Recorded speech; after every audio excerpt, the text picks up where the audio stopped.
No, I'm just waiting to go on now.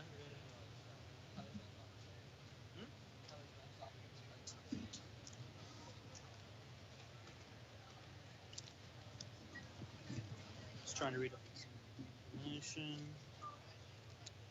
So last time was 204,000.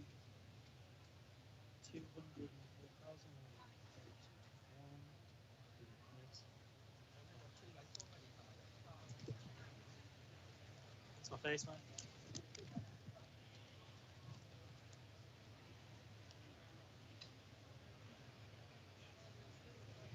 Is everything still good?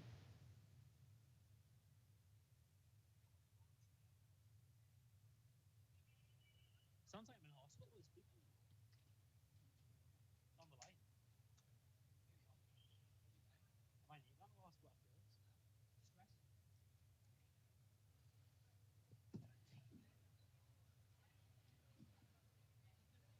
Stress. You could definitely do some light or something.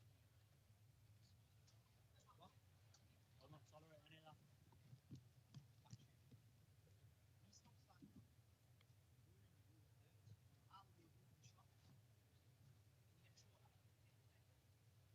Make the tripod taller? It's offset. Oh. Is this big, Anna? Yeah. Unscrew this. Oh, okay, I will. And then.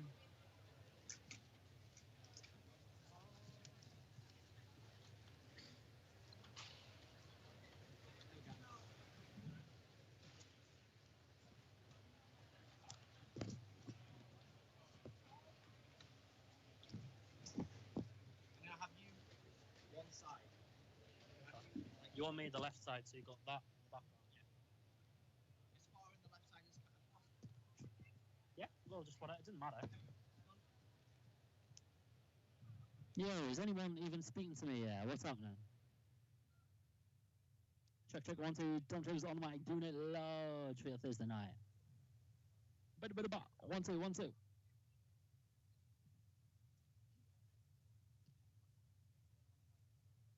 check. Have you spoken to us in a while? Wouldn't like it.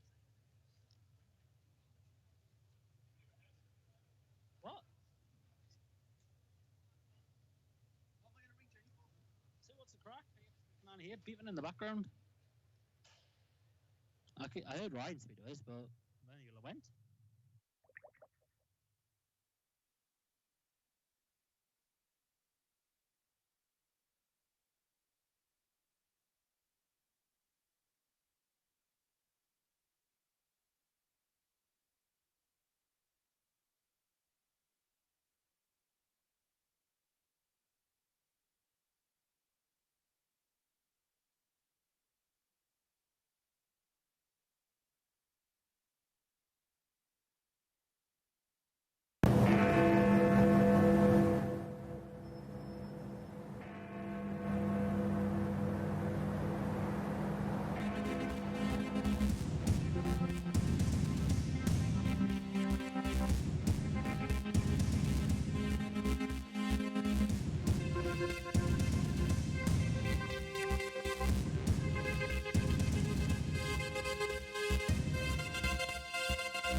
Hello and welcome to Election Night Live. I'm Fatima Rokib. And I'm Ryan Smith. Over the next 2 hours we will be bringing you the live coverage from the Sunderland count as the results come in for the city's 3 constituencies to come in. We'll be chatting to our panel of Sunderland residents about who they have been voting for and what policies matter to them, as well as getting their reaction to the results. And we'll be speaking to political expert Peter Hayes, who will help us analyse and interpret what the results will mean for us here in Sunderland. But first, let's catch up with our reporter Dominic James, who is already at Silksworth Sport Complex, where the votes for Houghton and Sunderland South, Sunderland Central and Washington Sunderland West are being counted. So Dom, can you tell us what's happening there at the moment? Yes, I'm here at the Sunderland Silksworth Sports Centre, where behind me all the counts are starting to begin. The first box came in, ran in with the boxes.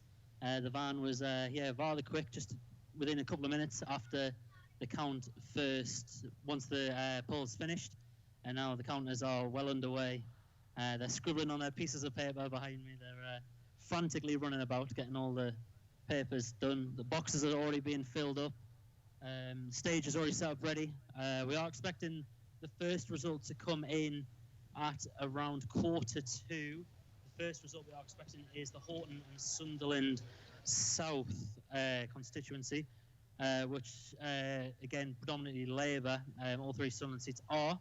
Running this year was Bridget Phillipson. She's running again.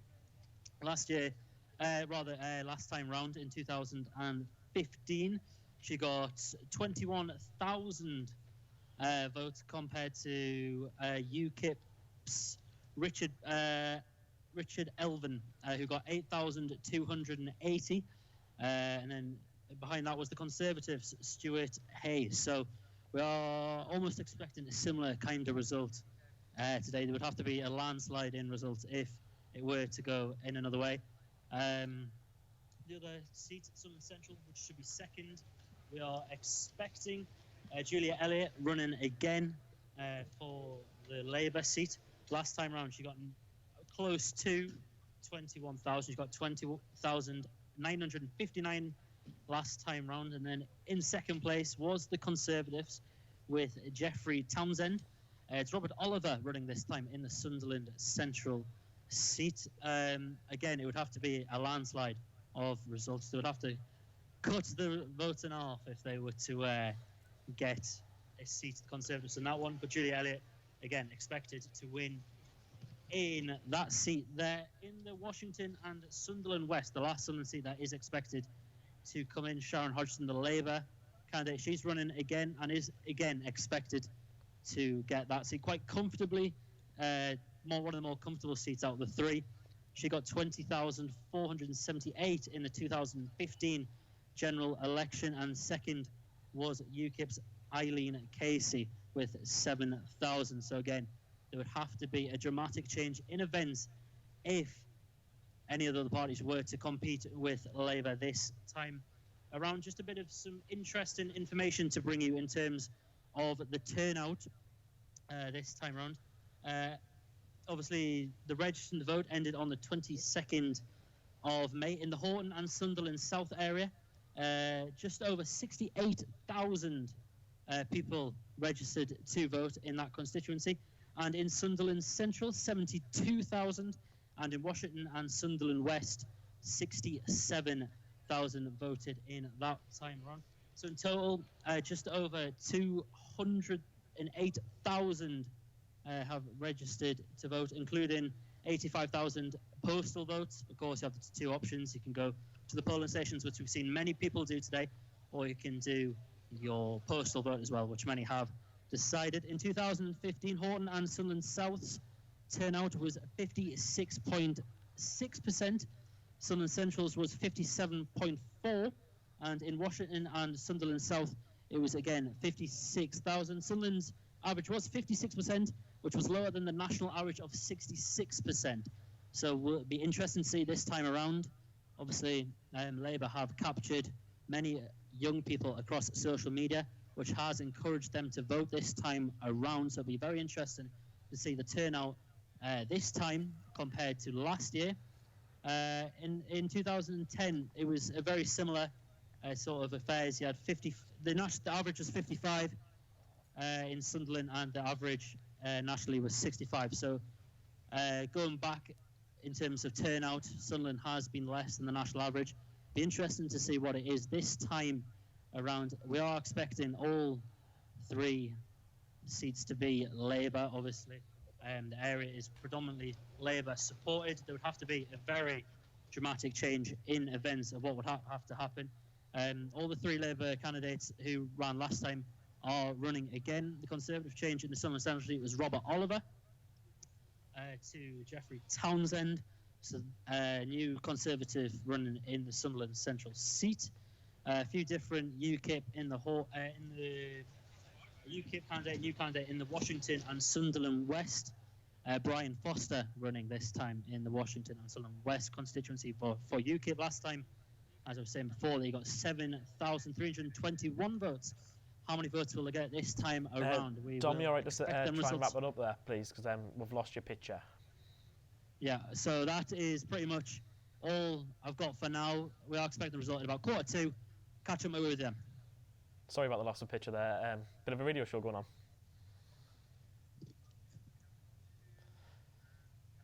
So thanks for that, Dom. We'll have more from the from Dom at the count throughout the evening. Hopefully, we'll try and get this picture back.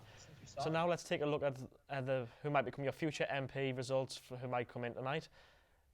In total, there are 17 candidates contesting the 3 seats. There's a brief overview coming up now of who they are and what they stand for. In Houghton and Sunderland South, we have Richard Peter Bradley. He's championing the environment and the NHS for the Green Party. Paul John Edgeworth, he's your Lib Dem candidate, born and educated in Sunderland and saving local services in one of his pledges. We've also got Paul Howell for the Conservatives. He's been a County Durham councillor and has worked in manufacturing in his region for 40 years. Michael Anthony Joyce is standing for UKIP. He wants a fair deal for Brexit and more jobs to boost the economy. Bridget May Phillipson is defending her seat. She's been MP for the constituency since 2010. If she gets re-elected, this will be her 3rd term as MP. Mick Watson is standing up for Independent Party. He is a pro-Brexit and was living in the North East during the mine strikes of the early 80s. Starting at Sunderland Central now, and there are 6 candidates. So first off, we've got Sean Christopher Cockburn, who is the independent candidate. He spent 30 years in the civil service, and he's also pro-Brexit.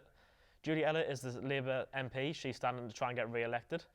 She was first elected as an MP in 2010, re-elected again in the last election of 2015. And she's recently been out campaigning with Ross Kemp in Sunderland. You might have seen them on Monday.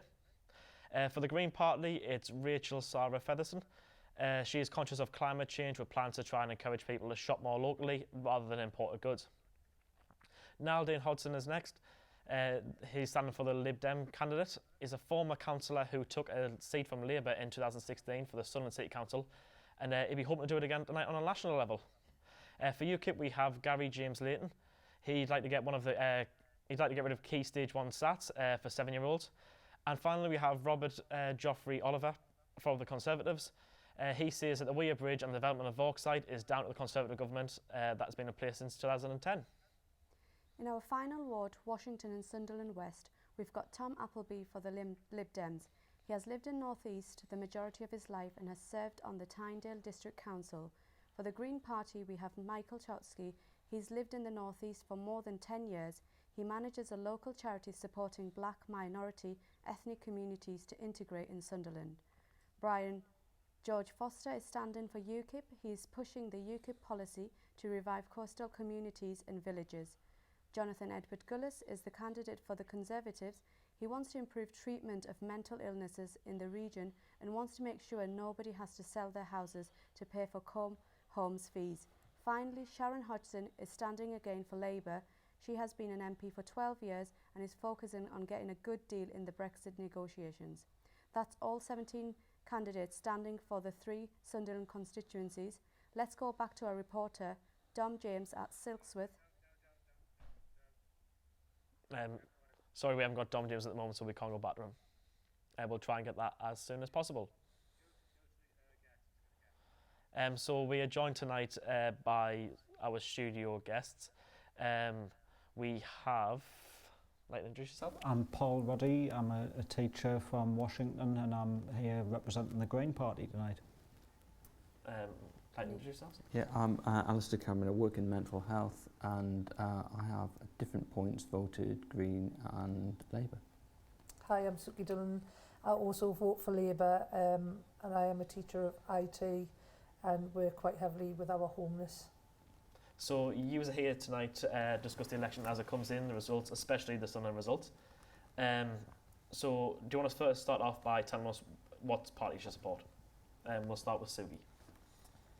What parties I Yeah, support? what party you support and who you voted for? Basically, I'm voting for Labour because I think the Tories have destroyed the country in the last few years, and I agree with quite a few of the Labour manifesto policies. Okay. I work around the North East with a lot of homeless people, and I've seen that figure quadruple in the last couple of years. Nobody should be homeless. It's 2017 and we live in Britain. I find it really difficult to understand why this is happening, and the fact that our NHS is under massive strain because of this party, and that frightens me quite a lot. So, Paul, you support the Green Party, is that correct? Yeah, that's right, yeah. Do you want to tell us the key issues why you're voting for the Greens? I've traditionally voted Labour. My granddad was a Labour councillor for donkey's years, and I mean, I've got a socialist star tattoo on my shoulder. I love the Labour Party, but for me, the kind of neoliberalism that we've seen over the last 100 years, it's had its chance.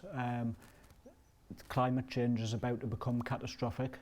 In the next 20 years, cities like Lagos and Kingston are going to be underwater. And I've got 2 young kids and I want them to have a planet to grow up on. So for me, climate change has to be the #1 priority, and the only party pushing it with the Green Party. Whilst I agree with much of what Jeremy Corbyn has to say, for me, climate change has got to be #1. And Alistair, you're also supporting the Labour Party? Yeah, though I do empathise and agree with a lot of what's in the Green Manifesto, things like universal basic income. I think I've got tremendous appeal, and there's no denying that climate change is real and a threat. It's not a threat just to Sunderland, but it's a threat to the entire globe. However, my thinking has been more coloured about actually what's going to keep the Tories out. Because the last 7 years have seen a complete deterioration in public services. Local authorities have had funding absolutely slashed to the bone and beyond, to the point where vital services across the age span, from children's services to Sure Start, etc., all the way through to older people's services, and all points in between. The things upon which people rely for an adequate quality of life, let alone a decent quality of life, aren't going to be there if we had another Tory government. So all three of you here tonight to talk about the election as the results come in, especially for Sunderland.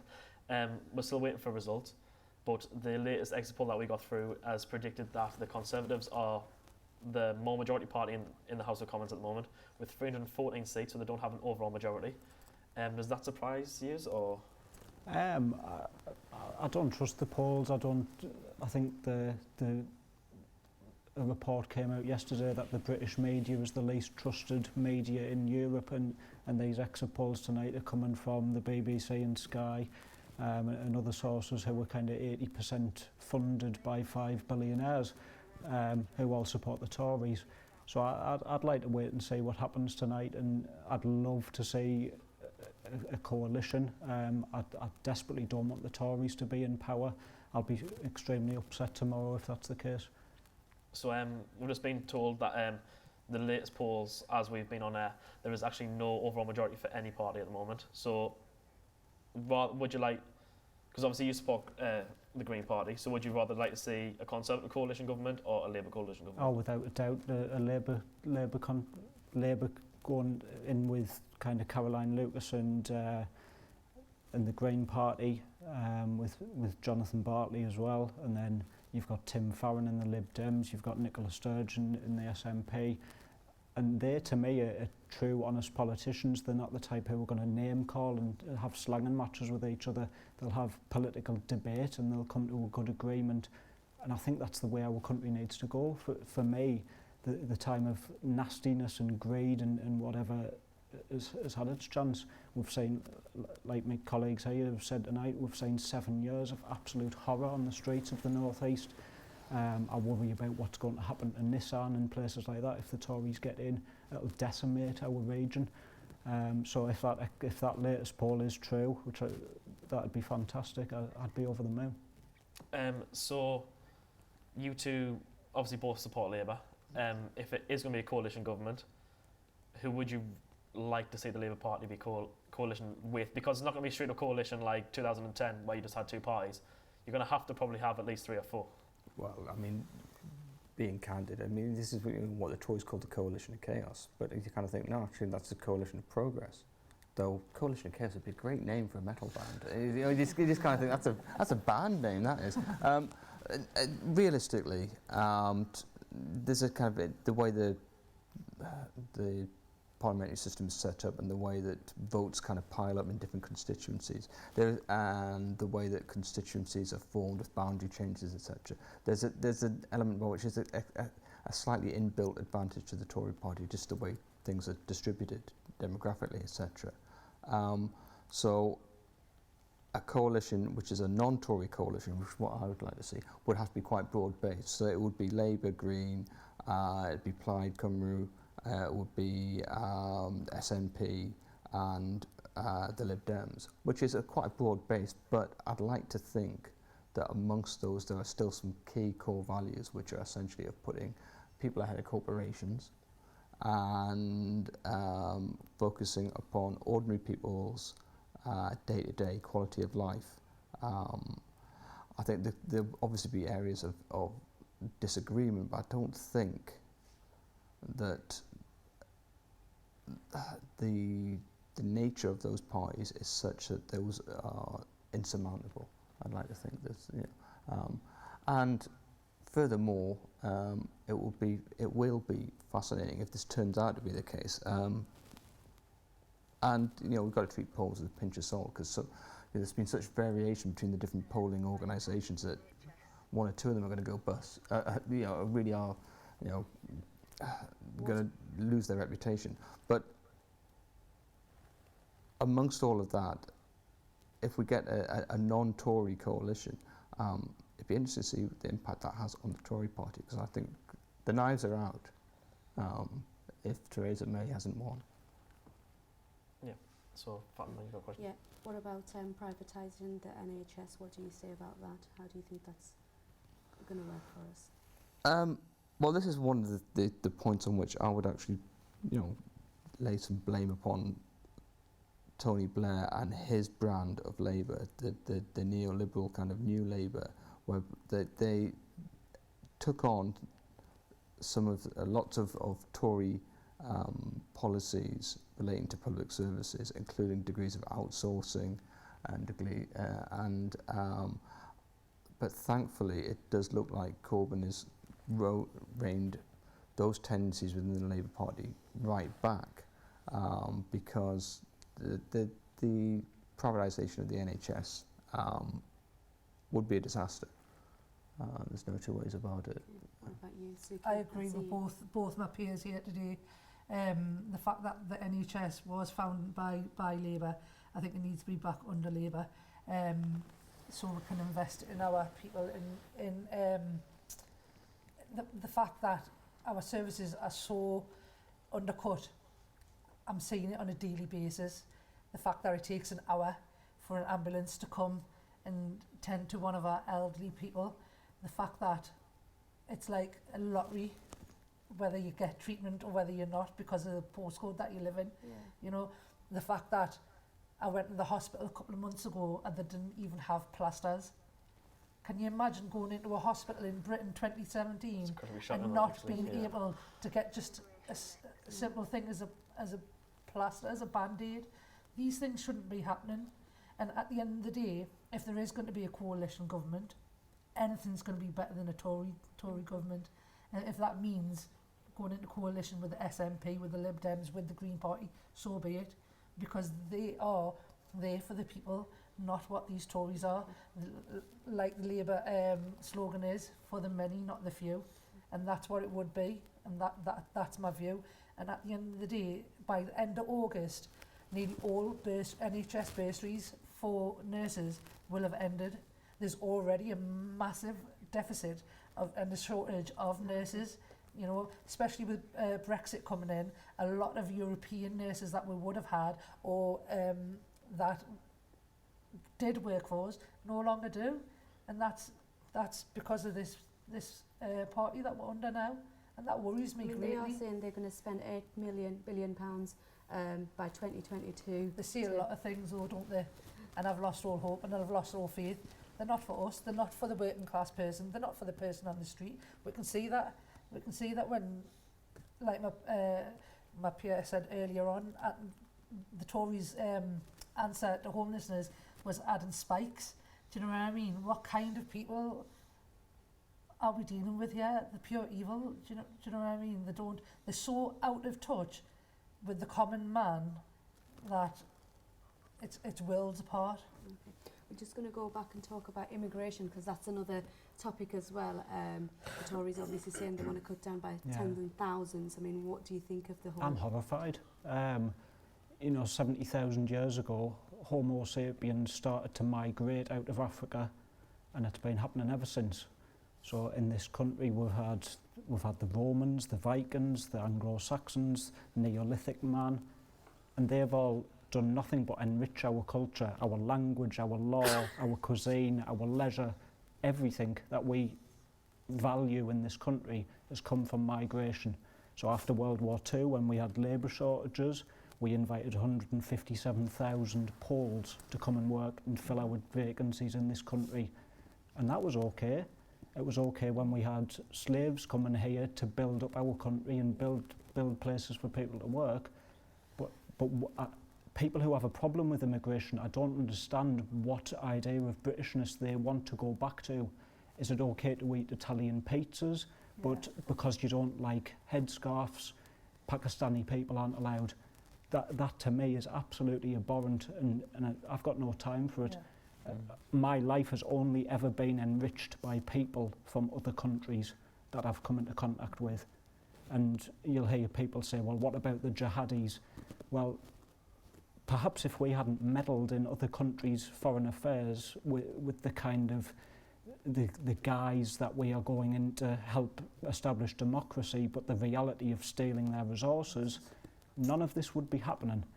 I mean, you never hear of jihadis attacking places like Switzerland or Denmark, peaceful countries which coincidentally top the kind of happiness ratings in the World Happiness Reports every year. Coincidentally, none of these countries have also got nuclear weapons, which is another reason that I'm voting Green. I think migration is a kind of it's a flag wave and nationalistic exercise of the right-wing media to stir up hatred, to get people to fear. It plays on the ego, and loads of people buy into it, and I can't understand people who can't think for themselves. We're all human beings. None of us have got a kind of God-given right to this planet. It's okay for our expats to go to Benidorm and demand a full English breakfast, but it's not okay for migrants to come here and demand to eat their food that they want to eat, or follow a religion that they want to follow. I'm sorry, but... So obviously immigration was a key issue of the election campaign. I'm pretty sure we'll touch on it again throughout the night, so don't worry, everyone will get a say on it. I know, Suki, you're very passionate about this aspect of it. So we're hopefully going to try and get some results. I'll be going back to Dom. I don't know if we've got him yet. Right, Dom, are you there? Yes, hello. Hi, Dom, how are you doing? How's the atmosphere there? We're good. I'm joined by Peter Hayes, Dr. Peter Hayes, who is the politics lecturer at Sunderland University. Evening. Good evening, Dom. Yes. Nice to meet you. We are expecting the results any time now as well behind us. It's very exciting to get this first result, and it may give us a good indication of what's going to happen later in the night. We've just had news as well that it's been the biggest turnout as well. That increase in turnout here, I think it was 61%, wasn't it? Which I think is up about 5 points on the previous election, is probably likely to benefit Labour. The conventional thinking is that Labour is more popular among younger voters. Younger voters are less likely to vote, so a higher turnout may be a plus for Labour. Yeah, so obviously any minute now behind us, we are expecting the Sunderland and Horton South constituency. I think it's Houghton and Sunderland South, as a matter of fact, but, you know, same difference, that's the one, yes. So it was Labour last time. Bridget Phillipson's running this seat. Are we expecting Bridget to take that seat again?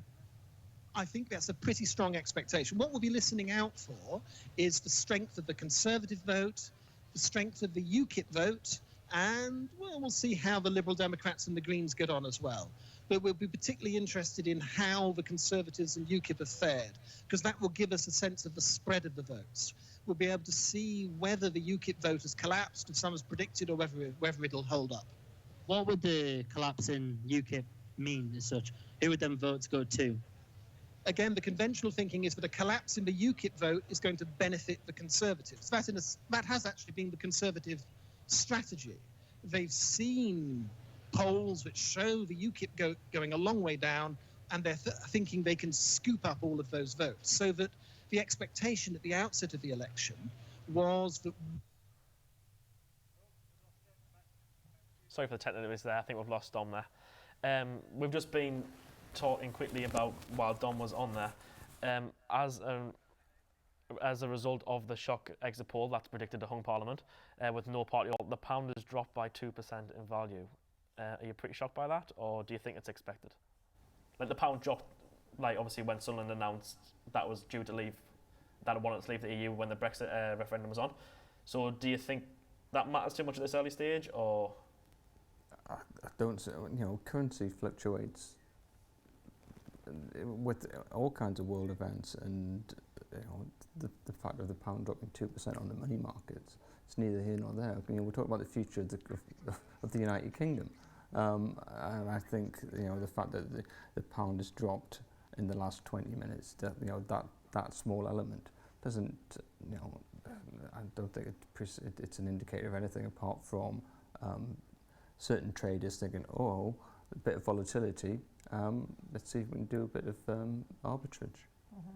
Because a lot of people were saying during the obviously the campaign, a lot of sort of bad press we'll sort of say was directed mainly from the Tories towards Jeremy Corbyn, and the fact that Labour is what it was described as, like there's not an infinite money pot.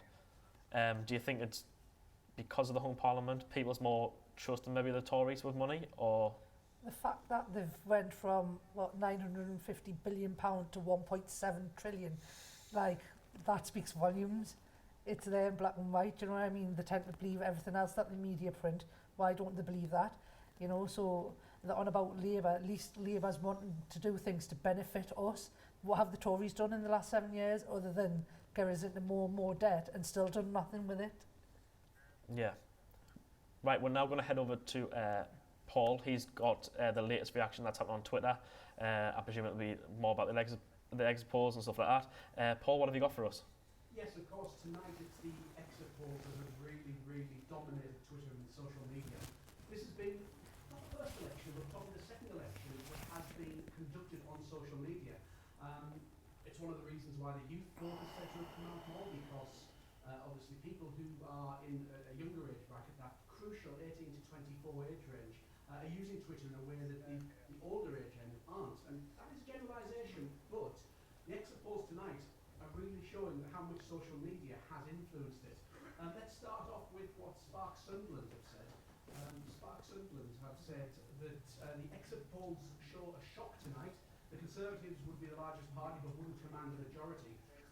Also speculating on whether or not that would lead to a hung Parliament. That could mean that polls in 6-9 months potentially. Some very prominent people on Twitter it's worth seeing now what they're saying about it tonight. Owen Jones, who's a prominent left-wing commentator, came into public awareness from his book Chavs, you may remember.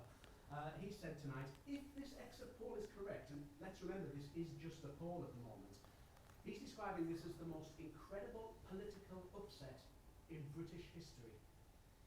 Just think about that for a second. We had Brexit last year. We had the shock Conservative win in 2015. This has been described as one of the most incredible political upsets in British history. One of the key pollsters, Lord Ashcroft, former deputy chairman of the Conservative Party, he went to Twitter within seconds of the exit poll coming out at 10 o'clock, saying it's an extraordinary exit poll. Let's see what happens. An overall majority is still possible for the Conservatives he's referring to, but it's going to be a long night, which of course it is. If the Conservatives had the majority that a lot of the pollsters predicted, then this could have been over by 2 or 3 o'clock in the morning. back in 2010, the last time there was a hung parliament, we didn't know for 6 days what was happening. Some other tweets at the moment, Richard Moss, he's the BBC's North East and Cumbria political editor. He said it's a remarkable exit poll. A hung parliament is correct. No parties on the ground here in the North East and Cumbria are feeding that back as a prospect. So even some of those seats that we thought were going to be marginal, Bishop Auckland, Darlington, even Hartlepool, these seats that could have gone either way, that no one on the ground is actually predicting that they're going to swing from where they are now.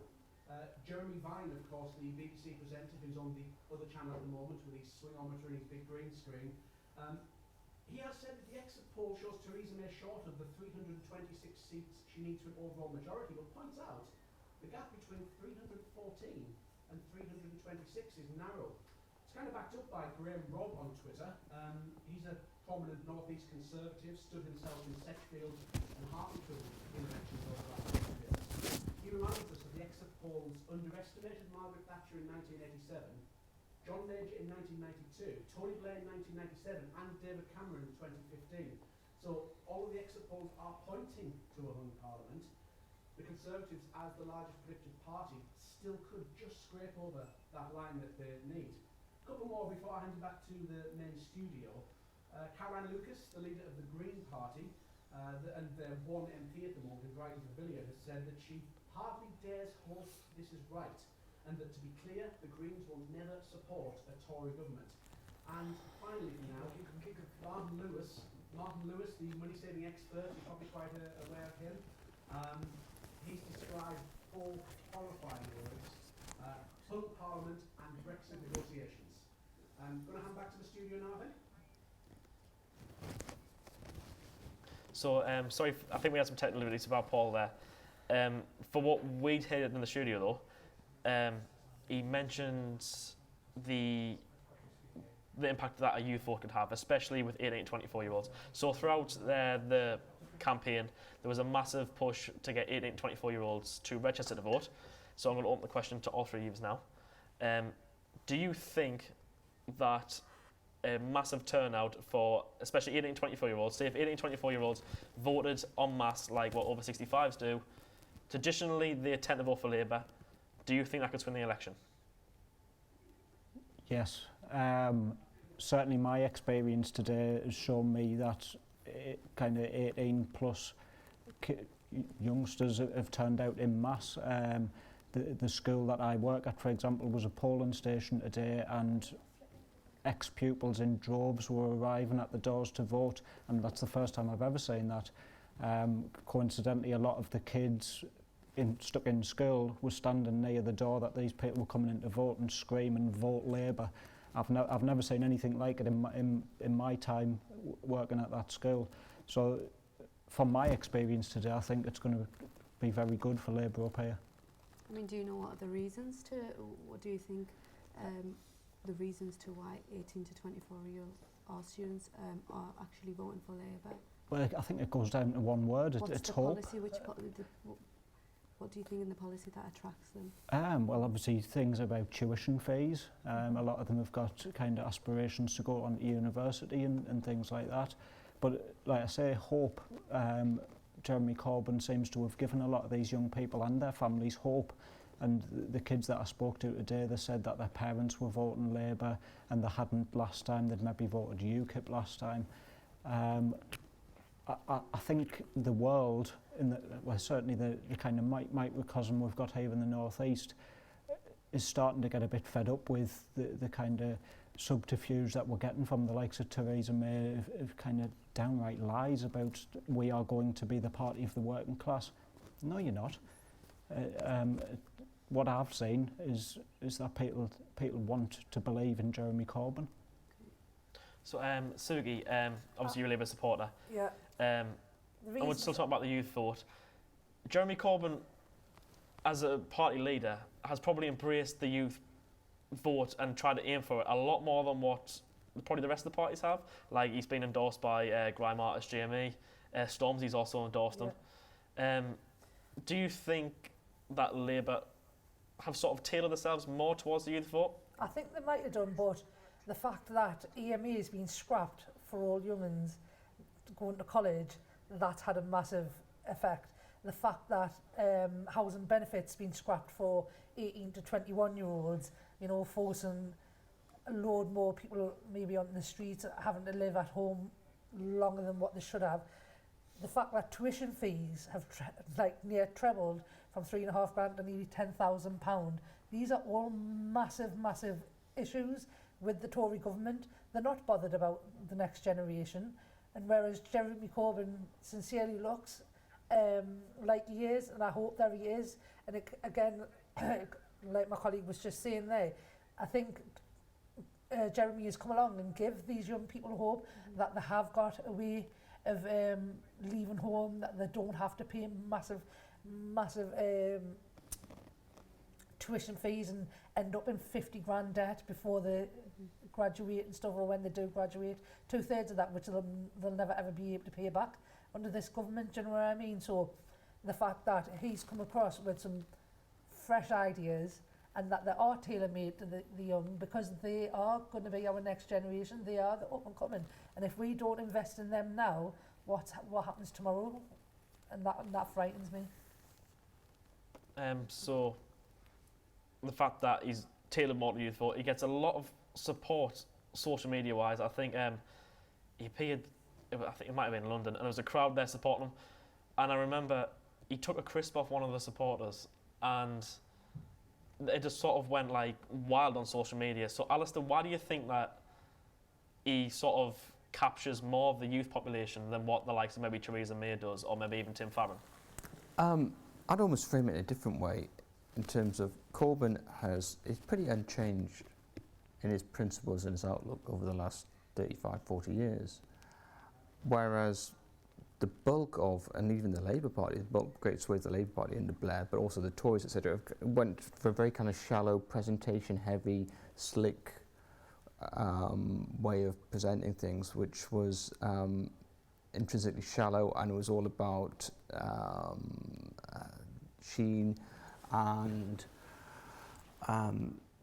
purely being on the surface about things. And I think a lot of, I don't want to make generalizations about young people, but a lot of young people have been brought up, particularly if you're, you know, just turned 18 this year, you've known nothing but a kind of neoliberal setup, and clearly it's been failing you. So you'll turn to somebody who actually is providing an alternative, something which, and somebody who is not groomed to within an inch of their life, someone who's not overly polished, and someone who seems to have a human touch, you know, someone who's a bit more relatable.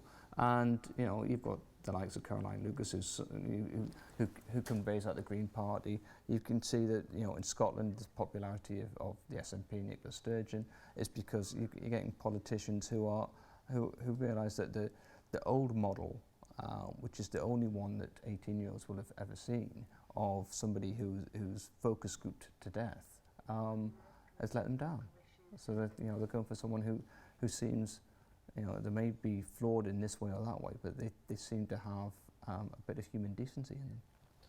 So we're waiting for the Sunderland camp results. Obviously, we're here to talk tonight predominantly about what it means for Sunderland. Locally, what issues would you like to see dealt with?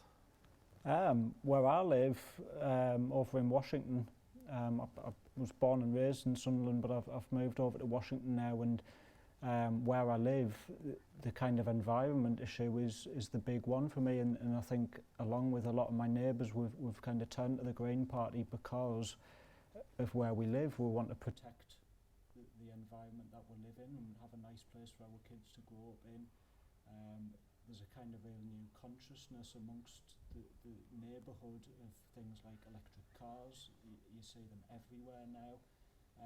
It was lovely that Michael Czastowski was the only candidate that actually came to my community delivering leaflets himself. Nobody else did. There was a few posted, but not hand-delivered, and I thought that was a lovely touch. So for me, the environment is the local issue, because we are next to the sea. We are at risk of flooding in the next 20, 30, 40 years, and it's time to do something about it. So What about Suki? Yeah. What changes would you like to see? Because obviously Sunderland's predominantly Labour, but it would take a massive shock for us not to have a Labour MP. So, like Fatma says, what local issues would you like?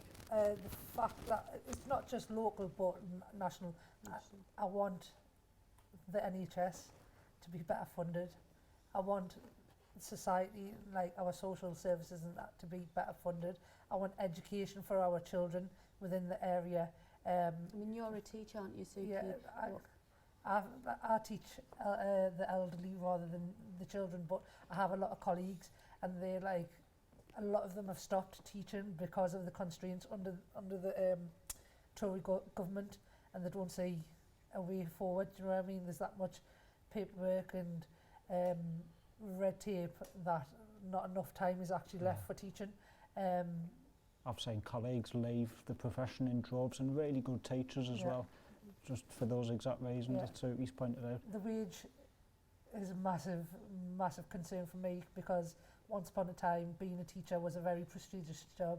These days it's just another job. It's not somebody that there's no inspiration there to become a teacher. There's no help there. There's no willingness there from our governments. Like, they're basically driving our young people away into different countries where there is better options, where there is better benefits for them to go out and work and be appreciated.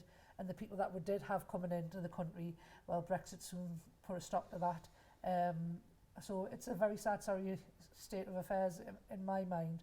As for Labour, I would like to see them put some more money back into our police force, into our services, into our fire service, because I've seen things that these guys do on a regular basis. My parents have a small business in Southwick, and the police are out every single day, right? They are dealing with some horrific things on a daily basis, right? And the fact that they're under strain, that worries me greatly. The fact that people in the minority are causing trouble and aren't being dealt with because of lack of funds, that troubles me greatly. There's a lot going on. The fact that the little old lady that I helped pick up 2 months ago had to wait nearly an hour for an ambulance to come, that also worries me greatly. That this shouldn't be happening in this day and age. So I want them to be investing in our communities in that way, in the way that we need, not funding illegal wars, not going into other countries and trying to siphon their resources. Yeah, so just got breaking news announcement coming through. Newcastle have actually beaten Sunderland. It's the first time in 25 years it's happened. That's 6 general elections. Newcastle have announced that Labour have won there with a 2.1 swing towards them. Shocked that Sunderland's been beat, first of all, before we get actually into the politics of it. Just a bit. For the first time in 25 years, that's 6 general elections, including the referendum as well. This will sound like heresy, but I've never quite understood why it's such a great thing to be so quick with counting as opposed to getting the count right. Right. Yeah. I suppose it gets it out the way so we can all go home to bed. Well, it does. But I mean, you were saying earlier that it's down to possibly a slightly controversial transfer deal about local authority staff. So the expert who has been working with Sunderland for the last 25 years, he's actually started working with Newcastle City Council, and he actually predicted that. He actually predicted that Newcastle would still be pipped to the post by Sunderland. However, that was not the case. However, Sunderland are about to announce we're hopefully going to go back to Dom James. Dom James, are you there? Okay, so Dom's not there. He's not available for us. However, what you're seeing now is a live stream. We're waiting for the result to announce, and we're watching it live with you as well. You guys excited for this? You expecting a Labour win, obviously, yeah? Yeah. Yes. Obviously, there's a 2.1 swing in Newcastle. We're still waiting for what part that swung from. However, are you expecting the same kind of thing for Sunderland, or? Hopefully a little bit bigger with a bit of luck. I think probably like a lot of UKIP voters who have voted UKIP, like their main policy's been done now, really, hasn't it? So do you think they're perhaps coming back to Labour, or? Yeah, I think UKIP have become irrelevant now. I think if you want to vote right to the right of politics, you'll vote for the Conservatives, and then you're kind of spoilt for choice on the left. That's my opinion. What about yourselves? I'd agree. I think there's, the UKIP vote could be split into those who are just like really fixed upon Brexit and nothing else, and those who actually saw UKIP as a means for peddling really quite far right and quite distasteful views. I think the majority of those seem to have gone towards the Tory party, and those who were just whose concern was solely Brexit seem to have split a bit more on the left. Even Nigel Farage doesn't want anything to do with Right. them either. Sunderland are now announcing. I don't know if we've got sound for this. We're watching it live with you as well, so we'll hopefully bring this result now. Oh, here we go, we have sound. It's as follows. I hope you can hear this. Richard Peter Bradley, Green Party, Difficult. 725. Paul John Edgeworth, Liberal Democrat, 908. Paul Howell, Conservative Party, 12,324. Michael Anthony Joyce, UK Independence Party, 2,379. Bridget Leigh Phillipson, Labour Party, 24,000.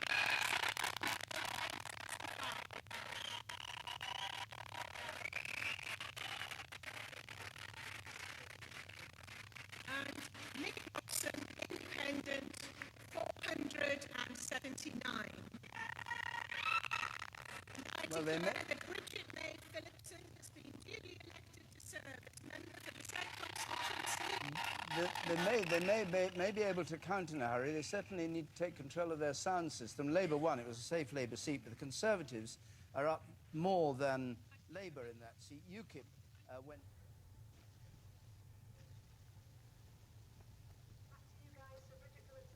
So Bridget Phillipson has won. She's retained her seat.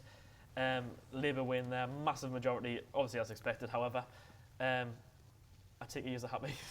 Over the moon, absolutely over the moon. The fact that they've just doubled over Conservative, I am absolutely ecstatic. I couldn't be happier. How are you feeling about the Green Party's performance, though? 700 and odd people, clearly with their heads screwed on, as far as I'm concerned. Not far behind the Lib Dems, I think a couple of hundred votes by what I heard. I'm quite shocked that so many people still voted for UKIP, but it's a great night for Labour. How will it affect you having a Labour leader?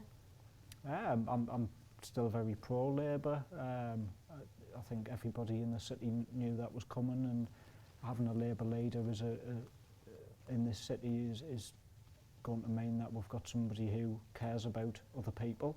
They're kind of going to be somebody who's got ethical principles rather than aesthetic principles, and they're not just bothered about enriching kind of fat cats off in the Cayman Islands. Yeah. For me, it's a good thing. So take it as a positive reaction. Yeah. How many though of the Green Party votes do you feel like are perhaps maybe a protest vote, maybe disillusioned Labour supporters who don't particularly like, I don't know, like Jeremy Corbyn? I've seen like a lot on social media saying like they would not want to vote Labour because they would not like to see him in power. Obviously that's the coattails effect of a leader. How many though do you think are of a protest vote? I think there was a huge smear campaign about Jeremy Corbyn that a lot of readers of the Sun and the Mail and the Times and the Telegraph and the Express kind of bought into. My wife was one of them. She was absolutely adamant that she couldn't stand Jeremy Corbyn, and then I encouraged her to read what he was saying and watch what he was saying, and she immediately said, I've been so wrong. I've been kind of polluted by this constant griping at this man who, let's face it, he's got nothing but good principles. He will not be corrupted, and I think that's a really good thing. So obviously you both support Labour. Touching what on Paul's just said there, however, there has been a lot of a smear campaign directed more towards Jeremy Corbyn, then perhaps like the manifesto hasn't really been attacked that much. Do you think this could maybe impact the election, or just because it was mainly directed towards him? The fact that it was directed towards him, it just speaks volumes to me. You're not voting for him as a person, as a personality. You're voting for the manifesto and what he's actually going to do for the country. So whoever's not voted because of him as a person, then they seriously need to have a word with themselves. At the end of the day, we're all grown up here. We should be able to make an informed choice. We live in a day that the internet is at your fingertips. You can go out there, do your own research without having to listen to what's on the radio or what's on in your morning tabloids. You can actually get up there and see for yourself, do your research and make an informed decision on the party, on the politics, and not the actual person. Alistair, do you think the treatment given to Jeremy Corbyn's been fair throughout the election campaign? I think it's actually quite. There are lots of factors that interplay with one another on this. I think Corbyn has been subjected to a lot of ad hominem attacks and digging up or making all kinds of unfounded assertions and allegations. I think also some of his colleagues, I think Diane Abbott has been subjected to a lot of abuse, which has bordered on, you kind of think if she was a white man, she wouldn't be getting that same sort of abuse for saying exactly the same kind of things. I think that the most striking element in this is that in some ways this has been a complete Tory own goal, and we still don't know. The Tories might still emerge with a narrow majority. There's lots of things going to be going on through the night. But certainly Theresa May, when she called the election, her team seemed to want to present this not as a parliamentary election, more almost like a presidential one, and by presenting things in such a personality-based way, what's actually happened is that Theresa May has been shown to be incredibly wooden and to lack any common human touch, whereas Jeremy Corbyn has actually shown himself to have a degree of warmth and humanity, which marks him out as somewhat of the exception amongst today's politicians. I'm not saying he's ended up perfect, but certainly by comparison with Theresa May, he comes across as being someone with whom, no matter what your political persuasion, you could have a conversation. Yeah. It's a bit hard to imagine having a dialogue of any sort with Theresa May, to be honest. The fact that he also wants to keep our human rights, that's massive for me. Yeah. The fact that Theresa May wants away with our very rights, our core rights that were fought for, that worries me greatly as well. Especially with the way things are in this day and age. I don't feel like we've got a lot of security to start with, and there's a lot of divide and conquer, which the media don't help, but the government don't seem to put a stop towards it either. That deeply saddens me. So, Sugi, you work with a lot of homeless charities. Yeah. Obviously, it's been announced that Labour have now come in, obviously retain the seats in Sunderland. Yeah. What are you hoping they could do for you to sort of help and boost the charity work? Build social housing for a start, affordable social housing. In Sunderland, if you're under age of 35-year-old, all you are entitled to at the minute is £45 a week. Now that needs to be looked at. Housing benefit, that equates to £180 a month. You can't get a room for that in this day and age. You can't get a room for that for £180 a month. Something seriously needs to be looked into that. This is why people are getting made homeless. This is why people are using more food banks than ever before. This is why people are using charities more than ever. Something does need to be done. It needs to be addressed. These people are... I can't even explain how in need they are. Something needs to be done, and start with social housing, affordable social housing, so these people can get off the streets and to not only exist but to actually start living, you know, in one of the world's biggest democratic countries. It should not be happening. So obviously you work with a lot of homeless people as well. How many of these people are like homeless due to like Tory austerity cuts? Like, has that been an impact? Massive. I would say, I would go as far as saying 85-90%. Now that's massive. Yeah, there's people that choose a life that make them go down that route. But I'm dealing with people that have been nurses, you know, ex-veterans. Yeah. Yeah. People that have had long time careers. Our pensioners are living on the breadline. They are being made to work until they're like late 60s, early 70s. You know, they've paid into a pot all these years to be told that they're not going to get it at the end. You can't do that, right? There's elderly people that are homeless in this day and age. Shouldn't be happening. Right, and we're going to leave that there. Hopefully we're going to go back to Dom James, who is at Silksworth Sports Centre. Hopefully we're going to get some reaction from him. Dom, are you there? Hello, Ryan. Hello. Yes, so the announcement has just been from Horton and Sunderland South. The results are in, and Bridget Phillipson has won with 24,000 seats. When you look at last time, it's an increase of about 3,000. Last time she got 21,218. As I said just before, this time 24,665. But she has won, which was expected. But the increase in the Conservative votes is the interesting thing. Yeah, this time Paul Howell got 12,324 seats, where last time round in 2015, the Conservative candidate Stuart Hay got just 7,000. So you're looking at almost 5,000 increase there in votes on the Conservatives in Horton and Sunderland South. That would be the UKIP supporters. Oh, sorry, we've lost Dom again there. So as Dom was just saying, there's been an increase in Conservative vote within Horton and Sunderland. Are you quite surprised by that? No. There's been a collapse in the Lib Dem vote, and there's been a collapse in the UKIP vote. And I think a lot of UKIP voters have tactically voted and voted for Conservative. So Lib Dem, not Lib Dem rather, UKIP has been sort of described as sort of kind of a one-trick pony. Their main, obviously, policy was to get us to leave Europe. That has been done.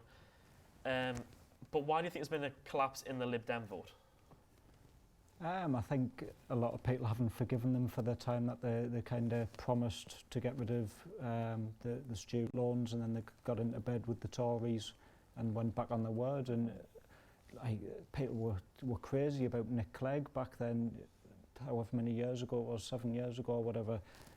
And then as soon as he kind of went back on his main promise, I think people have not forgotten that quite yet.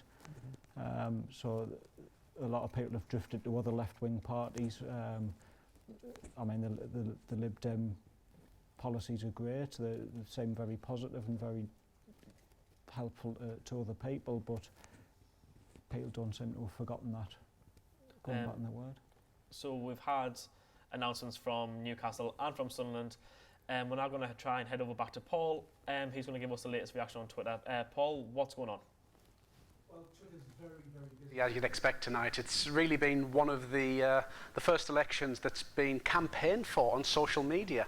The youth vote seems to be up so far, that all-important 18 to 24 demographic that is woefully underrepresented in recent general elections. It was the one that Labour needed to come out to do well tonight, and according to the exit polls, it appears they have. Since I last spoke to you, the political editors of some of the major broadcasters and newspapers have been giving their say on Twitter.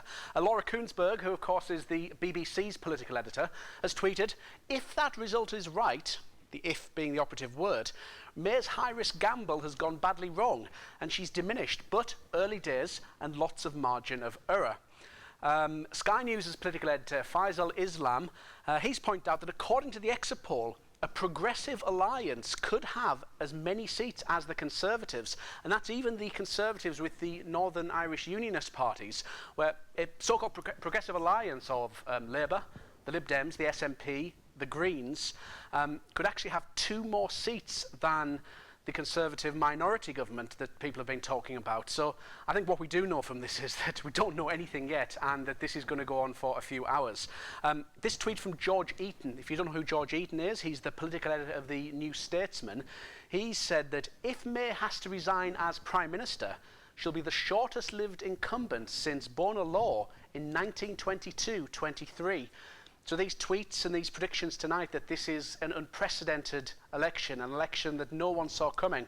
You're looking at nothing like this has happened in terms of a serving Prime Minister serving such a short term that Theresa May could in nearly 100 years.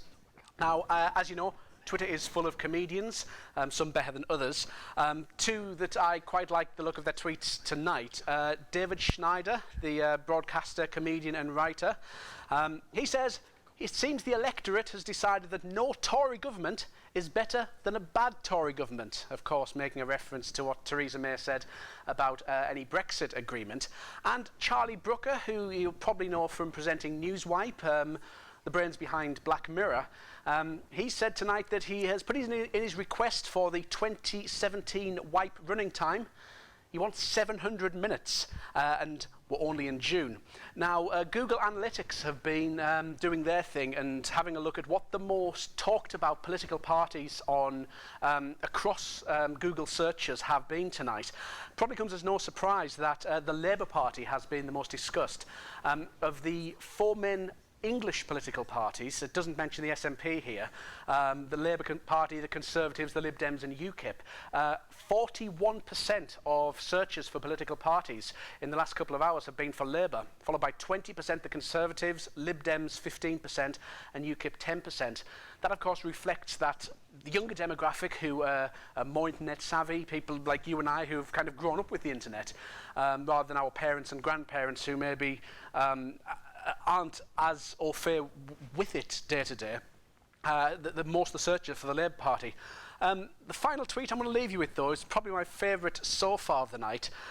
Nigel Adderley is a sports journalist, former BBC football commentator, and you've probably noticed that there's been a derby match tonight between Sunderland and Newcastle. Usually it's in the football. Tonight it's been who can declare first.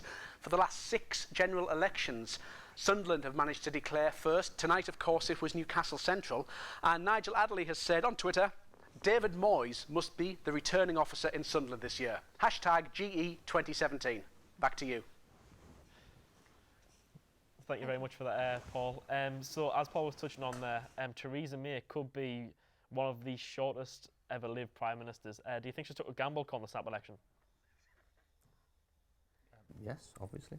Yeah. I mean, it wasn't just a gamble, it was kind of slightly, you know, we'd had legislation in place to have fixed-term parliaments, so she had to go back and use the majority that she had then to overturn the legislation to actually allow for this. So, you know, it wasn't exactly an you know, done on a whim. It was, she clearly thought that post-Brexit, that she was going to have a clear run and was aiming for a big majority. I mean, I would nonetheless sort of say, you know, slight bit of caution. We've talked about young people, etc. Demographically, though, the you know, in the UK, the population is, you know, old, relatively old, and so we've seen results that have come in from pretty staunch Labour seats in any case. So, you know, I don't want to count my chickens before they're, you know, before they've hatched. Yeah. And you know, I've got too long a memory of you know, having that little bit of hope, and then just seeing the hope dashed. So you know, we haven't seen any of the southern seats coming in yet. What about you, Suki? What do you think? I think it'd be hilarious if she was. It's as simple as that. I think she's an idiot. She said that she wasn't going to call a snap election, and then surprise, surprise, bam, there we have it. So if she can lie about something as important as that, what makes you think that she's going to be any better running the country? So do you think it's to do with the fact when she called the snap election, Jeremy Corbyn and Labour were so far behind in the polls? Obviously, we know polls don't really mean a lot as like Brexit would stop in and stuff like that. But do you think she called it because she thinks she was that far ahead? But she was being cocky? Yeah, she called it because she was that far ahead. I think she obviously expected at the time to increase the majority massively. But she's underestimated. Yeah, so Jeremy Corbyn has obviously, to be fair, has probably, in a sense, kind of ran a better campaign than her. He was more willing to defend his manifesto live on telly. Theresa May wouldn't appear on telly. I think Piers Morgan actually tweeted saying that throughout the election campaign, she rejected their daily invitation to go on Good Morning Britain. So I can't believe I'm going to say this, but to be fair to Theresa May, I think it's an entirely legitimate standpoint to say you do not want to appear on TV if Piers Morgan's in the same room. Yeah. Great. But she also... She didn't go to the leaders' debate though. Like, I know. If it was David Cameron contesting this election, David Cameron was more than happy to meet Gordon Brown in the 2010 election. He was more than happy to voice his opinions in a live TV debate, same against Ed Miliband in 2015. So why would Theresa May not want to meet Jeremy Corbyn live on telly? Because she's too strong and stable. For me, the whole decision to have this snap election was down to her kind of ego and arrogance that she was in power and she wanted to retain it for as long as possible. She wanted carte blanche to change these, I think it's 900 and odd laws that will need to be changed as part of Brexit. And she could do what the heck she liked with them if she had this majority. And consequently ruin our country for years and years to come. And like Alistair said, it's early days.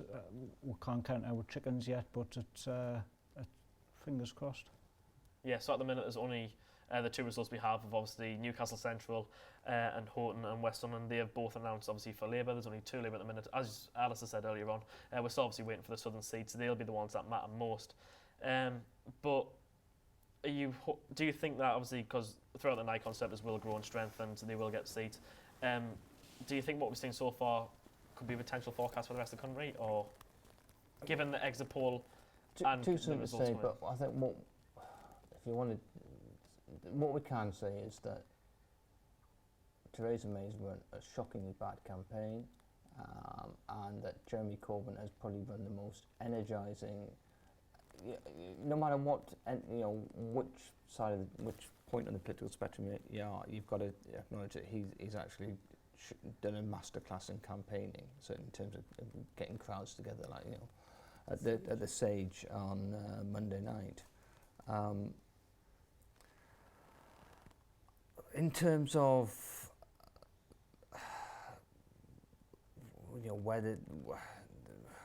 what this points to for future campaign, I think it shows that actually going out there and for all the use of the savvy use of social media, etc., the messages you get out on social media that have the most impact are those which are rooted in real life interactions with people. Yeah, I mean, you mentioned the Pringle crisps and stuff like that. That wouldn't have gone viral if you hadn't had that kind of humanity, that common touch in there. Say, but this happened in America before it happened here with Corbyn. Bernie Sanders went from 3% name recognition in America to almost becoming the kind of president of the United States, and he did that through an army of volunteers, and Corbyn has done something similar, and it's what the people want. That's what the masses want. I think because the fact that so many people have come out and supported him, I think that has kind of put the wind up the Tories. There was quite a lot of memes and stuff on Facebook and on social media showing the masses and masses of people that had went to support Corbyn at the Sage, and then a very small similar room up in Edinburgh that Theresa May couldn't fill, and I got great pleasure out of that. So forget your polls. If that's anything to go by, I'll be very, very happy. Do you know what I mean? Yeah. So We've had, Yeah, go on, Fatima. yeah, we've had Nick Clegg saying that there's no form of coalition. He can't see anything. With the Conservatives. with the With the Conservative Conservatives. Party. Nick Clegg, obviously, he's not in charge of the Lib Dems anymore, but he's Just said he previously there. can't see. He says that he can't see any coalition with the Conservatives. So if the Conservatives don't get a majority, I think potentially, obviously, as things have changed over the last few years, we could actually see a Labour Lib Dem coalition. Obviously, it wouldn't give the majority run to form a government, but it's a step in the right direction, is it not? Most definitely. Even though I've lost quite a lot of faith in Lib Dem, like my colleague says, because they didn't stand up to what they said they were going to do. I think the joining of both of them parties would benefit the country a lot more and would be a positive step in the right direction rather than going the way that we are going now. And I think if they do happen to form a coalition government, and if we did get the likes of Nicola Sturgeon from the SNP on board, then I think we've got a massive chance of actually living a more peaceful life and doing more for our children to come and our elderly, basically everybody in society, not just for the elite and the tax evading. I'll not swear on live television. Yeah, please don't. Yeah, but you get the idea about who I'm talking about. So Yeah. Obviously, though, it is Nick Clegg saying it. It's not actually Tim Farron. Tim Farron will be the one that gets to make the decision.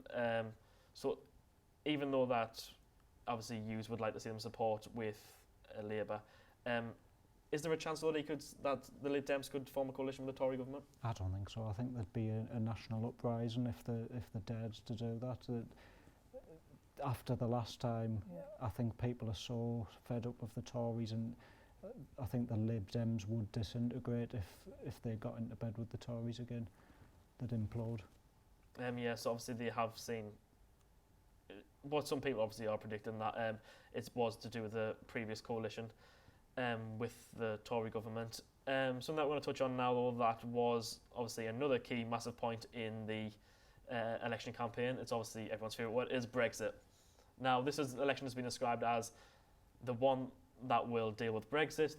Obviously, the government that wins it and gets a form government, they will be obviously the one negotiating Brexit.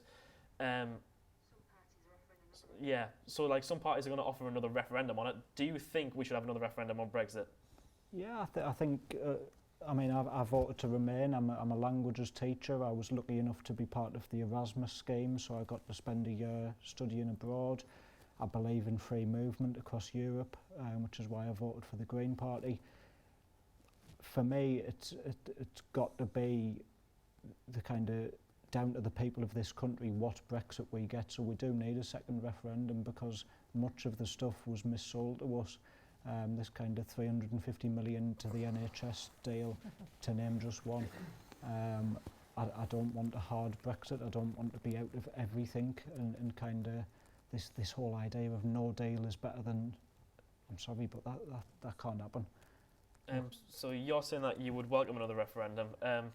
We've obviously had an election in 2015. We've had a referendum last year, and then we've obviously had another election this year. What do you think another referendum would accomplish, though? Because a lot of people, it's been described as voter apathy. A lot of people's fed up with politics and all they hear about. People just want to get on with Brexit. So what do you think would be accomplished by another referendum? I accept the decision. I'm quite happy to accept the decision. I can't have my own way. Nor can the 48% of the population that voted remain. We will have to leave the EU, that's a fact. But I believe that the British public should have another referendum on exactly what we will be leaving, because nobody was told. Do we leave the customs union? Do we leave free kind of migration in different countries? What do we leave? What do we keep? I don't know. We've just had some news saying that UKIP are losing by 13.4% throughout, the board. What do you think of that? I'm very pleased by that. And just to pick up on an earlier point, I don't think we are seeing, you can, I've seen voter apathy. UKIP, UKIP's popularity was centred really upon Brexit. But even then, I would say, we mentioned the Brexit issue as well. I think it was a bit of a red herring. This focus upon the EU as the source of all the evils and sins in the world. It's not. And if you take a rational look at it, you could say, you can make a rational argument for possibly for leaving the European Union. You can make a rational argument for staying in it. But that's not what UKIP at any point ever did. They went for this kind of strange kind of, let's blame the EU for everything, from the shape of our bananas to the fact that that school children aren't taught about pints and gallons in the same way they used to be. It's like, well, why aren't there 240 pence to the pound? It's like, hang on, right? What the heck has most of this got to do with the EU? So UKIP became a kind of a single issue party which just accumulated all the malcontents and people who just had gripes about the modern world, and they now seem to find their natural home in the Tory party. Now that the single issue party's gone. Do you think it's just going to disappear eventually? Oh, wouldn't it be nice not to see Paul Nuttall on telly? I don't think they will. I think there's always going to be an element of the far right, especially with all the damage that's been done recently, and for however many years. Obviously, war is a multi-billion, trillion-pound money maker, isn't it? So I don't think whether we leave Brexit or whether we're not, or whether we have a referendum, whether we're not, I think the choice has already been made. We're gonna leave. I was a Remainer. Again, I like the idea of moving around Europe quite freely and the benefits that come with that. And the fact that that's all going to be stripped away. I think that's going to have a massive effect on the likes of foreign exchange students, for example. It's going to make things a lot. They bring a lot of money into the economy. What happens to them? Where do we stand with that? Again, in trades, we touched upon the pound losing 2%. 2%. What is actually going to happen? Do you know what I mean? Yeah. So, I still think it's a little bit too early. As for UKIP, I'm overjoyed that they're losing. Hopefully, people are waking up and are seeing them for a one-trick pony. A party that bases its values and norms on being politically incorrect, especially when it comes to race relations and stuff. I don't want things like that in my country. I want unity. I want to see communities come together. I want them to work together for the problems, not to be blaming individual members of society. I want to see more deterrence, but come from everybody in the community. I want to see integration, not segregation. Do you know what I mean? So do you think that the reduction of immigration would be, what do you think about that? Right, this is it about immigration. If you say you're pro-immigration, you get hammered. If you say you're anti-immigration, you get hammered. There needs to be tighter controls on immigration to stop the things that are happening. Okay? I'm probably going to upset quite a few people, but terrorism is a tiny part of what's happening within Britain. A lot more people, hundreds and thousands, die because of heart disease in this country. A lot more die because of cancer in this country. 4 people have bought terrorism in the last couple of months. 4 people created terrorism. Yeah, they can be dealt with. I feel bad saying it's only a small problem, but in comparison to the amount of people that are dying daily in Great Britain, it is small. So I find it really difficult to have issues with migration when there's so much more other stuff going on. It's only going to get worse as And well, it is with only gonna with get worse. famine and war and flooding. Migration is only going to get The fact that we've worse. got money to go to illegal wars, but not enough to look after our people, it's To be honest, I'm slightly uncomfortable with, and I know it's the argument that the right make about yoking terrorism to immigration. I think that's a complete misnomer. The two are completely separated. Issues, yeah. Separate Do you issues. think tight immigration and terrorism, do you think that's going to stop it, or? No, No. I don't think the terror attacks that you've seen across history have usually been with people who are kind of, for want of a better term, homegrown. There might be from different cultural or background to the white majority, but it doesn't actually they tend not to be immigrants. Education's the key. At the end of the day, Yeah. the point that I have is, if we're going into these countries, yeah, we've had a number of people killed in our country, and it's deeply saddened. It's absolutely horrific and barbaric what's happened in our country. You go to the likes of Syria, right? How many people are dying there on a daily basis? Syria used to be a beautiful country. It has been destroyed. Hundreds and thousands of children, innocent people, are being killed, and nobody gets up, and nobody is standing up and saying, listen, this is terrorism, these people are dying, these are getting killed. Yeah, why is nobody standing up for them people? Why? My mindset is, yeah, if you're going to go into these countries and you're going to do what people are going to be here, and they're going to be thinking, well, hold on, the West are doing this to us, we want revenge, and they're going to come along and seek revenge. It's in human nature.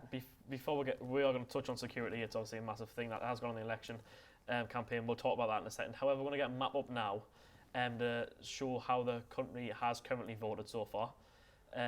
So far, the only two seats that we have had announced are the Labour.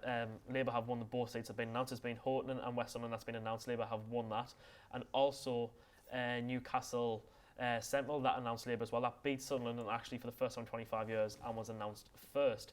So just to give you an idea of how the country have voted so far within the two seats that have been announced, UKIP is down 13.4 on the polls. Obviously, we've just touched on that. That has happened. Obviously, we expected that. Lib Dem is just down 0.6%. That surprised anyone? That surprised anyone a little bit? Well, it's a bit hard to say because the Were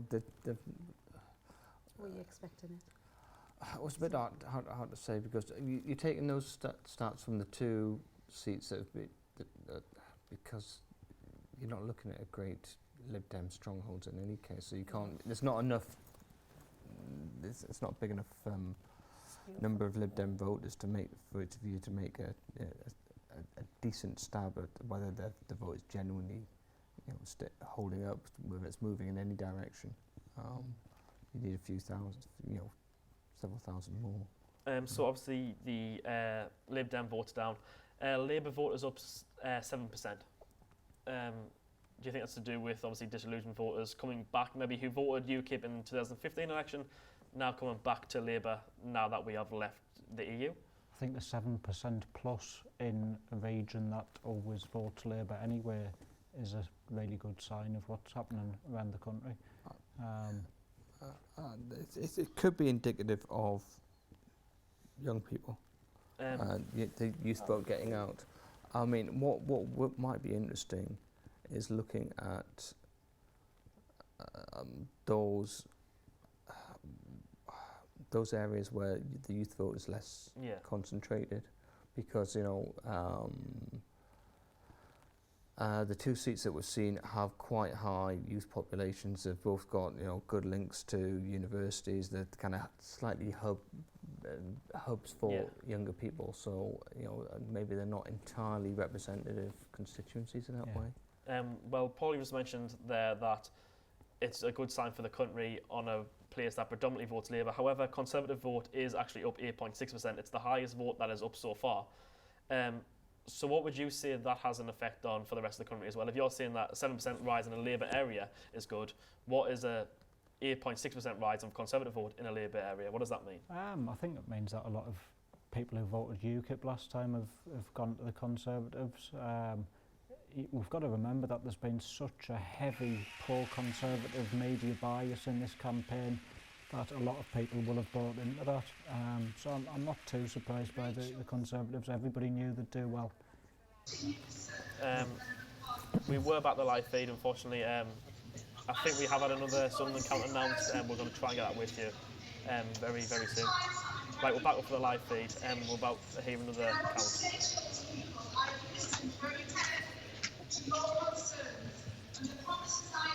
Dom James in the way there, of course.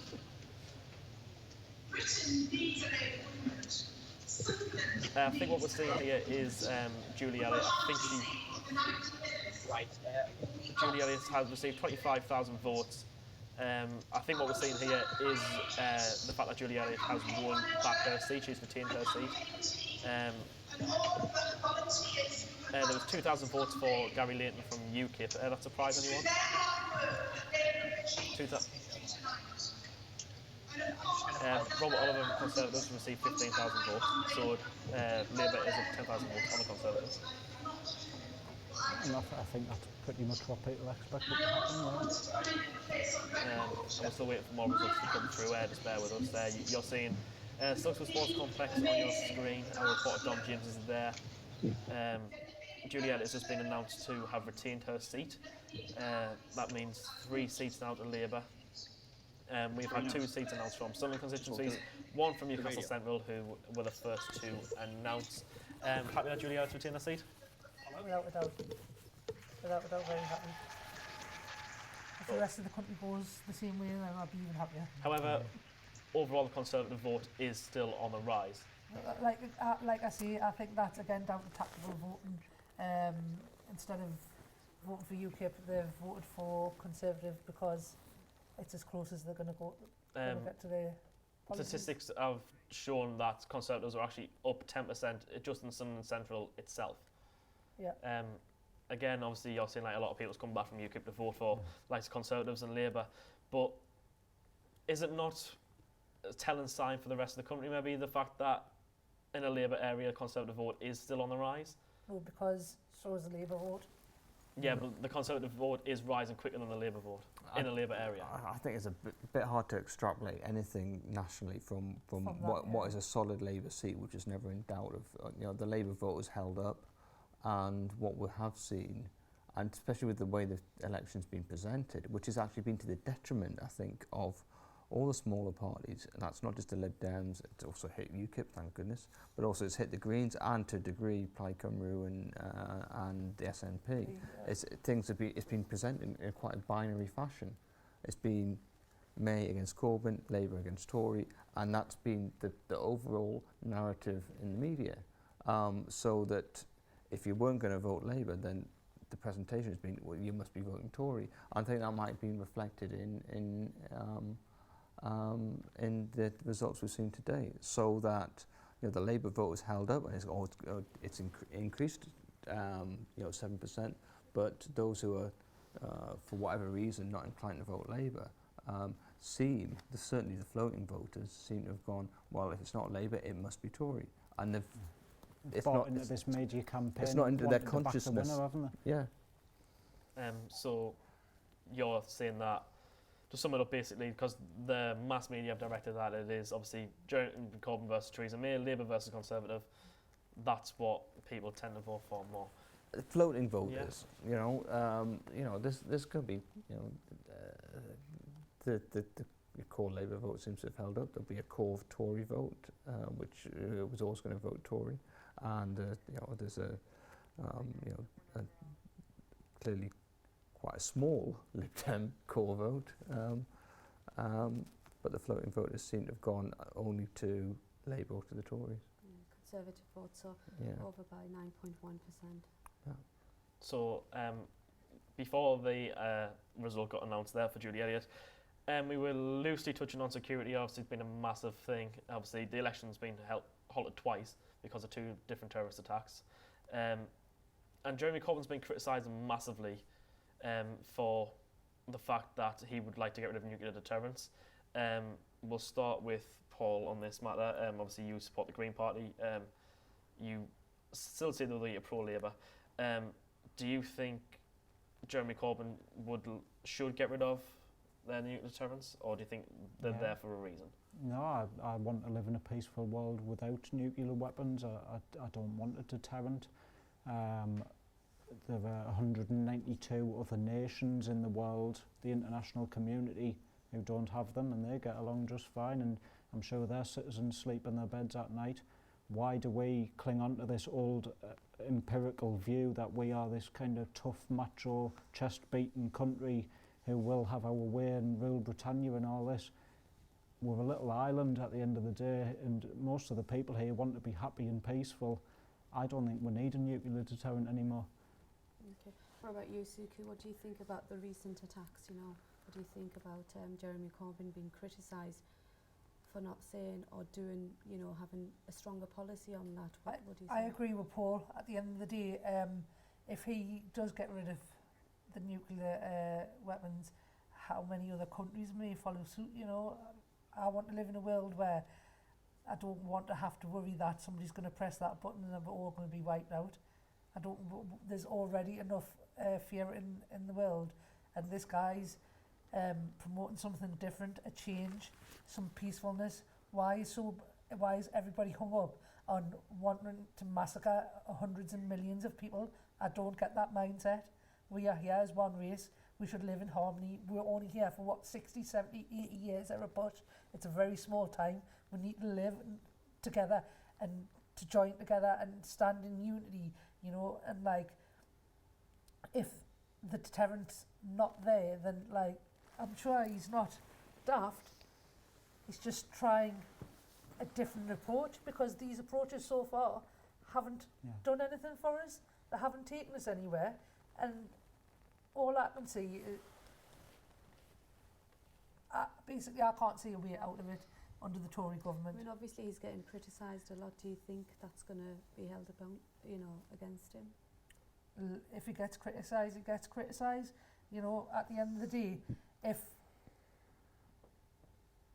it comes down to it, there's always a chance that he might keep the nuclear war. But if he's not wanting to push that trigger, then I want to be supporting somebody who doesn't want to advocate violence and World War III and whatever else.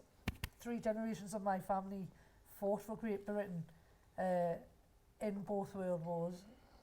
I don't want to see them days again. Okay, what about you, Alistair? I mean, Well, I think there's a lot of quite distinct issues which seem to have got mashed up and conflated in here. There's a terrorism issue, and then there's the kind of wider issue about nuclear deterrence, and I fail to see what nuclear deterrence has to do with terrorism.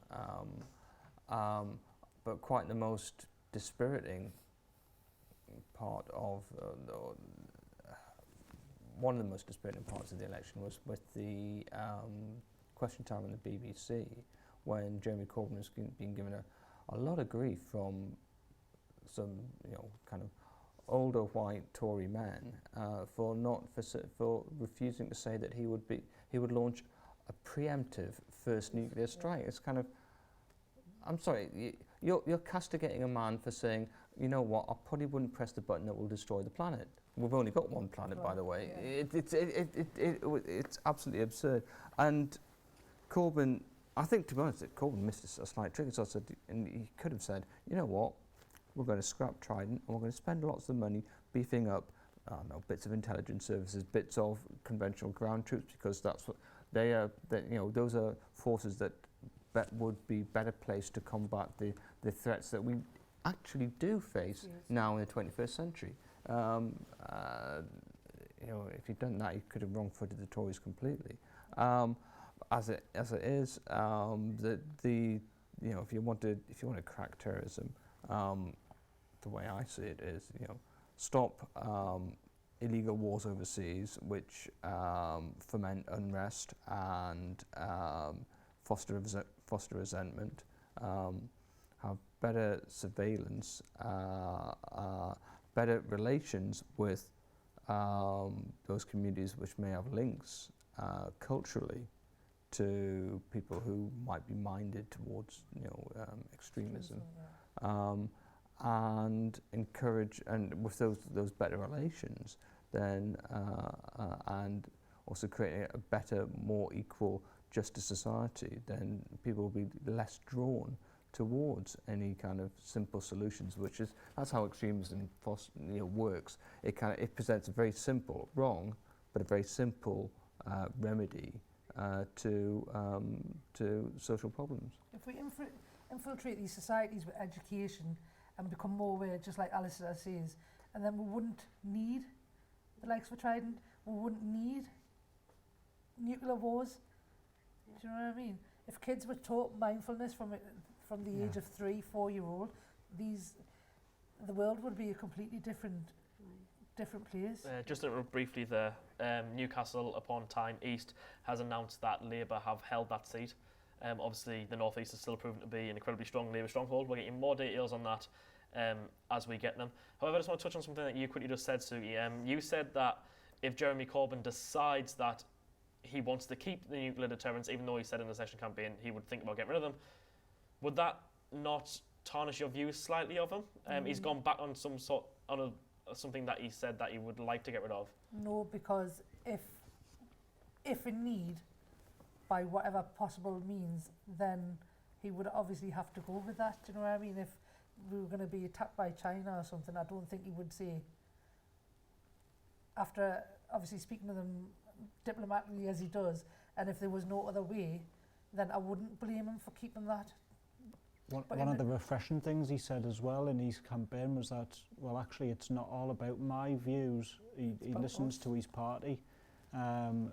So he's not just going to impose his views on nuclear weapons and nuclear factories and stuff like that on everybody. He listens to his party and he goes with the majority.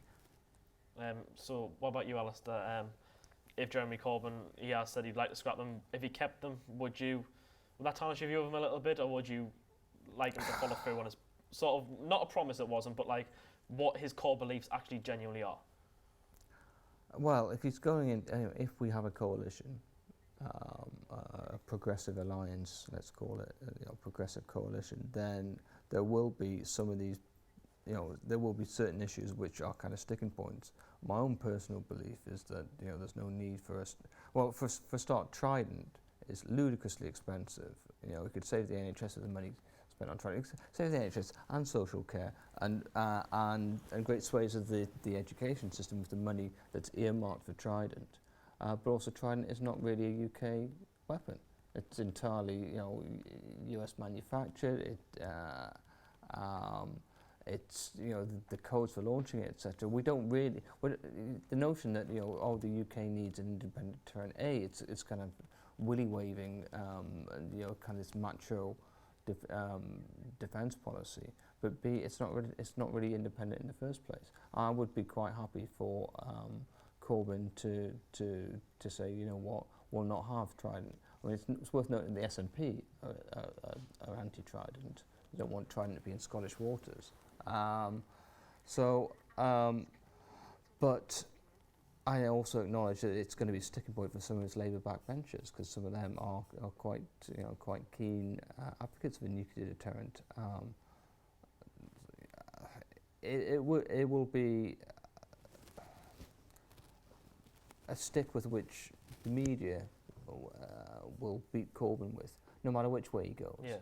Because it's a divisive issue, and there are people divided.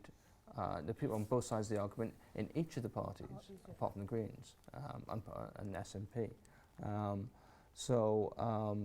The media will have it both ways, because they'll be out to topple Corbyn at first chance. Right, we're going to stop there for a little bit. We're going to get a map update very, very quickly. However, before we do that, it's just been announced a little bit further far afield in the northeast. However, Swindon North have announced that has been a Conservative hold, so the Conservatives are now on the board in terms of the election. Right now, they want to get a map update. We have a roundup of the northeast results so far.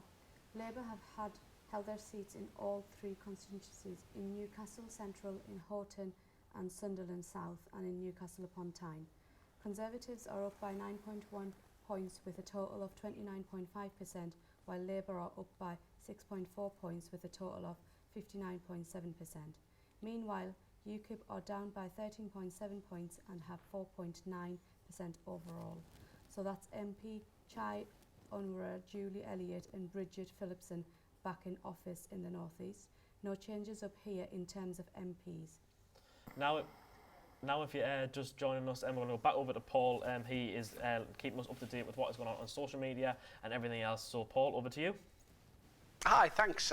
Well, social media has been going crazy over the last hour or so, as you'd expect, because this being an election that has been campaigned and discussed and churned through social media like no election before, not even last year and not even 20.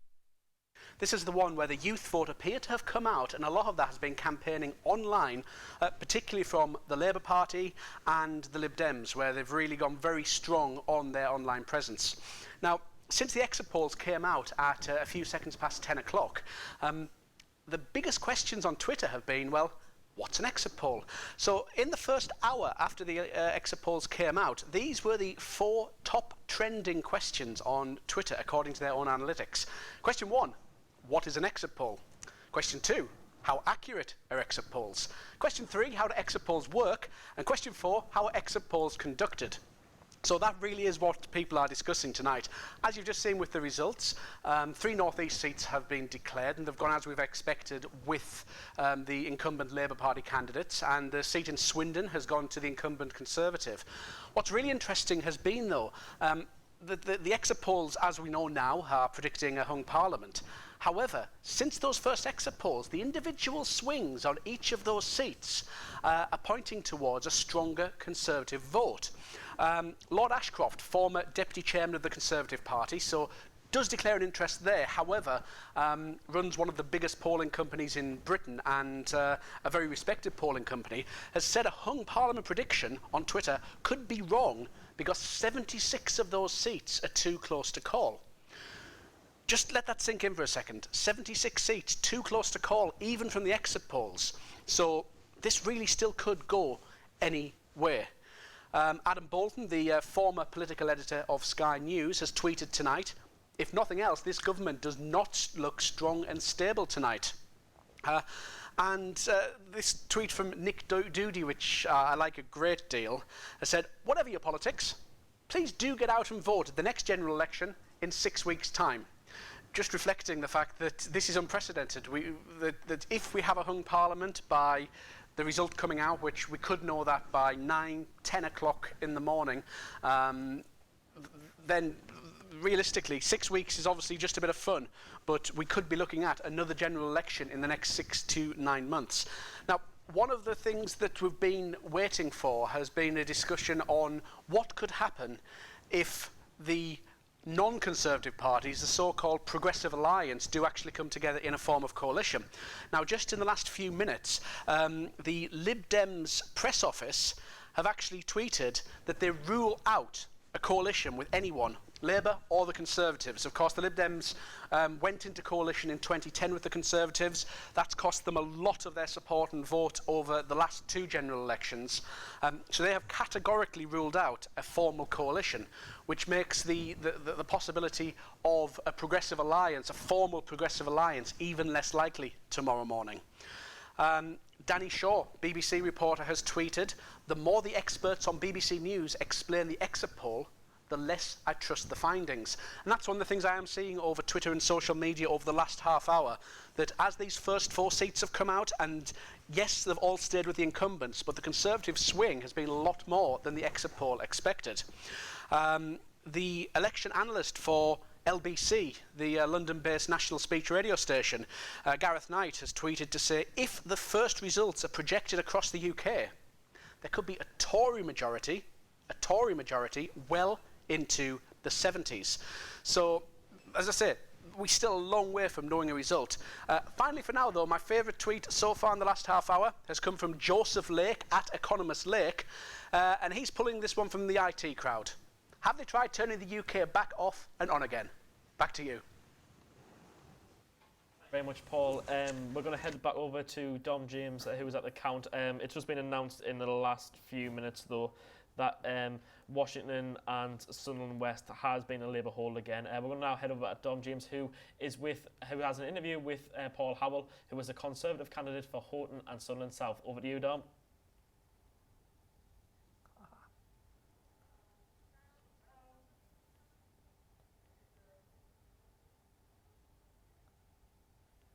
think we're having a few sound issues here. Yeah, we're having we'll try and bring that interview when we can. We're having a few technical issues there. So as was announced, Labour has held all 3 seats so far in its own constituency. Washington and Sunderland West have just announced that Labour has retained the seat. We'll get you the statistics and stuff like that and how the people voted. Again, not a surprise to anybody, is it really? It's obviously Labour stronghold. Before we went to the map update and Paul to tell us more about Twitter, we were talking about security in the general election. We touched mainly on nuclear deterrence. Now we're going to go to terrorism, and obviously it's been a massive thing. The election campaign had to stop twice. Theresa May has typically been described as going to go down on terrorists a lot harder than what Jeremy Corbyn is. Well, why doesn't she stop funding the likes of Saudi Arabia and that in the first place, and the people that actually are supplying arms to ISIS? But a lot of... Why is she doing that in the first place? If she wants to crack down on terrorism as much as she wants, why is she enabling them? But I think it's the same time, she might be enabling them, but the bomber who obviously targeted the Ariana Grande concert at Manchester, he was actually radicalised in the UK. But he was allowed to go back and forth from Libya when they wanted to take Gaddafi out. She let plenty of people to leave here to go out and fight there and return back and stuff. So it just seems she can pick and choose. Was that when she was Home Secretary? Yeah. I At the mean, end of the day, she was in the post for nearly seven years. She should know a lot more about our security and what's going on in the intelligence. Do you know what I mean? You're telling me what's happened in London, but there's very little footage in and around London about this terror attack. We are the 3rd most watched country in the world. How are these things happening? How are these things happening with all the security measures that we are meant to have in place? It's down to people like her. But why do you think in the mass media that the mass media seem to portray Theresa May as more of a secure option when it comes to dealing with terrorism? Why do you think that is rather than Jeremy Corbyn? Because it's hidden. It suits the agenda. Suits their agenda. It suits big media outlets because Theresa May is very corporate friendly. I mean, she proposes what they present, what they portray as being solutions to terrorism, which on close inspection have nothing to do with. They'll have next to no impact upon terrorism, but they will kind of push things to a more kind of authoritarian state. You know, the kind of breaking encryption for the internet, and which is going to knock internet banking for a start. But you know, great surveillance of everyday citizens without acknowledging the big kind of money nexus which Suki's pointed to, which is, you know, the UK's uncomfortable and I would say unsavoury relationship with Saudi Arabia, because Saudi Arabia, you know, the UK, particularly under the Tories, but also to a degree under Blair, kind of goes down on bended knees before the Saudis in terms of, you know, trying to get financial deals, etc. And it's chiefly Saudi money that propagates the most hateful pro-terrorist materials. Paul, what's your angle on it? Why do you think the media tend to portray Theresa May as being able to deal with terrorism a bit more strongly than Jeremy Corbyn? I think this tough stance that she's banging on about ripping up human rights acts and things like that, for some people will be a solution that makes sense, but it just flies in the face of what humanity is all about. There's a great documentary by a guy called Professor Adam Curtis called Hypernormalization, and it explains all of these things that have gone on in the past about how our country funded Gaddafi when it suited us, and then when he wasn't Flavour of the Month, we blamed him for things that were going on in other Arab states which weren't actually anything to do with him. And when you watch something like that, it makes you realise that you've been missold this tripe for years. Yeah, so we're going to leave that there. Alistair quickly did touch on Theresa May and particularly the Tory party supporting big corporations. We're going to have a little discussion about that in a second and what it could mean for the local area of Sunderland as well. However, we're going to go back to Dom James, who was at the Silkswood Sports Complex. We tried to bring you an interview with Paul Howell, who was the Conservative candidate for Houghton and Sunderland South. I think we have that interview now. No, I think we're still having technical issues. Right, we're having some technical issues, so we're going to move on to bigger corporations. Theresa May and the Tory party, one of their manifestos, they were not going to raise the tax on these corporations. However, Labour say that they would like to raise the tax on these corporations. So what is your standpoint on that? What do you think it'll mean for a local area to raise sort of business tax a bit more? I mean, you're an entrepreneur, Alistair, what does it mean? That's the first time I've been called an entrepreneur. I think, well, corporation tax, it's principally, I think that we have had a system which has been so embedded, particularly to the City of London, and money manipulators is what you call a rentier economy, so that those companies which actually make and produce tangible goods, those people which produce services which are of real human value, are increasingly parcelled up and sold off as parts of financial instruments to venture capital, which leads to the state that it's essentially financial manipulation and leveraging, which is the it underpins most of the UK economy. I would like to see those kind of practices really quite heavily squeezed, and some kind of wealth tax imposed, to be honest, as opposed to an income tax. In terms of the corporations, there is a school of thought that sort of says, well, if you raise corporation tax too much, then corporations will go elsewhere. But actually, corporation tax in the UK is really, really low, and a rise in corporation tax would still leave the UK as one of the lowest in the whole of the Eurozone, in the whole of the European continent. I think it's time to call the bluff of the Tory apologists who sort of said, "Oh, you'll scare off you'll kill the goose that laid the golden egg." If you like saying, no, actually, it's about time we trust the talent in this country. Yeah. We've got enough talent to make things work for us. Would you agree to this? 100%. Yeah. Absolutely. Well, we have an environment which is actually favours larger multinational corporations to the expense of small family firms, small startups, etc. And that needs to be addressed. It does need to be addressed by both parties, really, because the small business is being wiped out slowly and stuff. So I think Labour does need to look at that also, but Conservative, nothing's worked up until now. So the wiping out little family-run businesses that have been in generations and generations of families and stuff, and that's quite sad to see.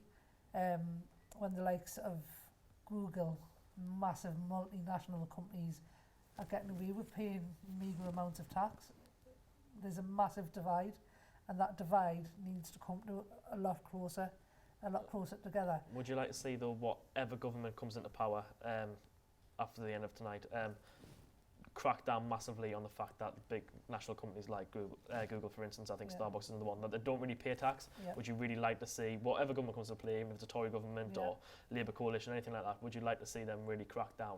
Like, massively. should that be like one of the top things on their One agenda? of the top things is, because that money could change the lives of our kids to come, and the people that have got kids. The people that will ensure that our old people will get pensions. It'll ensure kids will not be 7 pence for breakfast. Do you know what I mean? Like, 7 pence for a child's breakfast. How do you? I don't have the words. The fact that social care would be taken care of, our NHS wouldn't be privatised. The fact that students wouldn't have to pay mega student fees in order to better themselves. Yeah, that money would come in a lot handier than what it is them being able to evade it year after year after year, while they get richer and richer, and Yeah. they're not actually helping anybody within the economy. So we're hopefully, now I'm getting word that we hopefully can go back to Dom James, who was at Silksworth Sports Complex for the third time. Luckily, we want to try and get an interview with Paul Howell, who was the Conservative candidate for the Houghton and Sunderland South ward. Okay, so I'm with Paul now, the Conservative MP, well not MP, candidate rather, for Houghton and Sunderland South. Good turnout for you this time, nearly 12,000 in votes.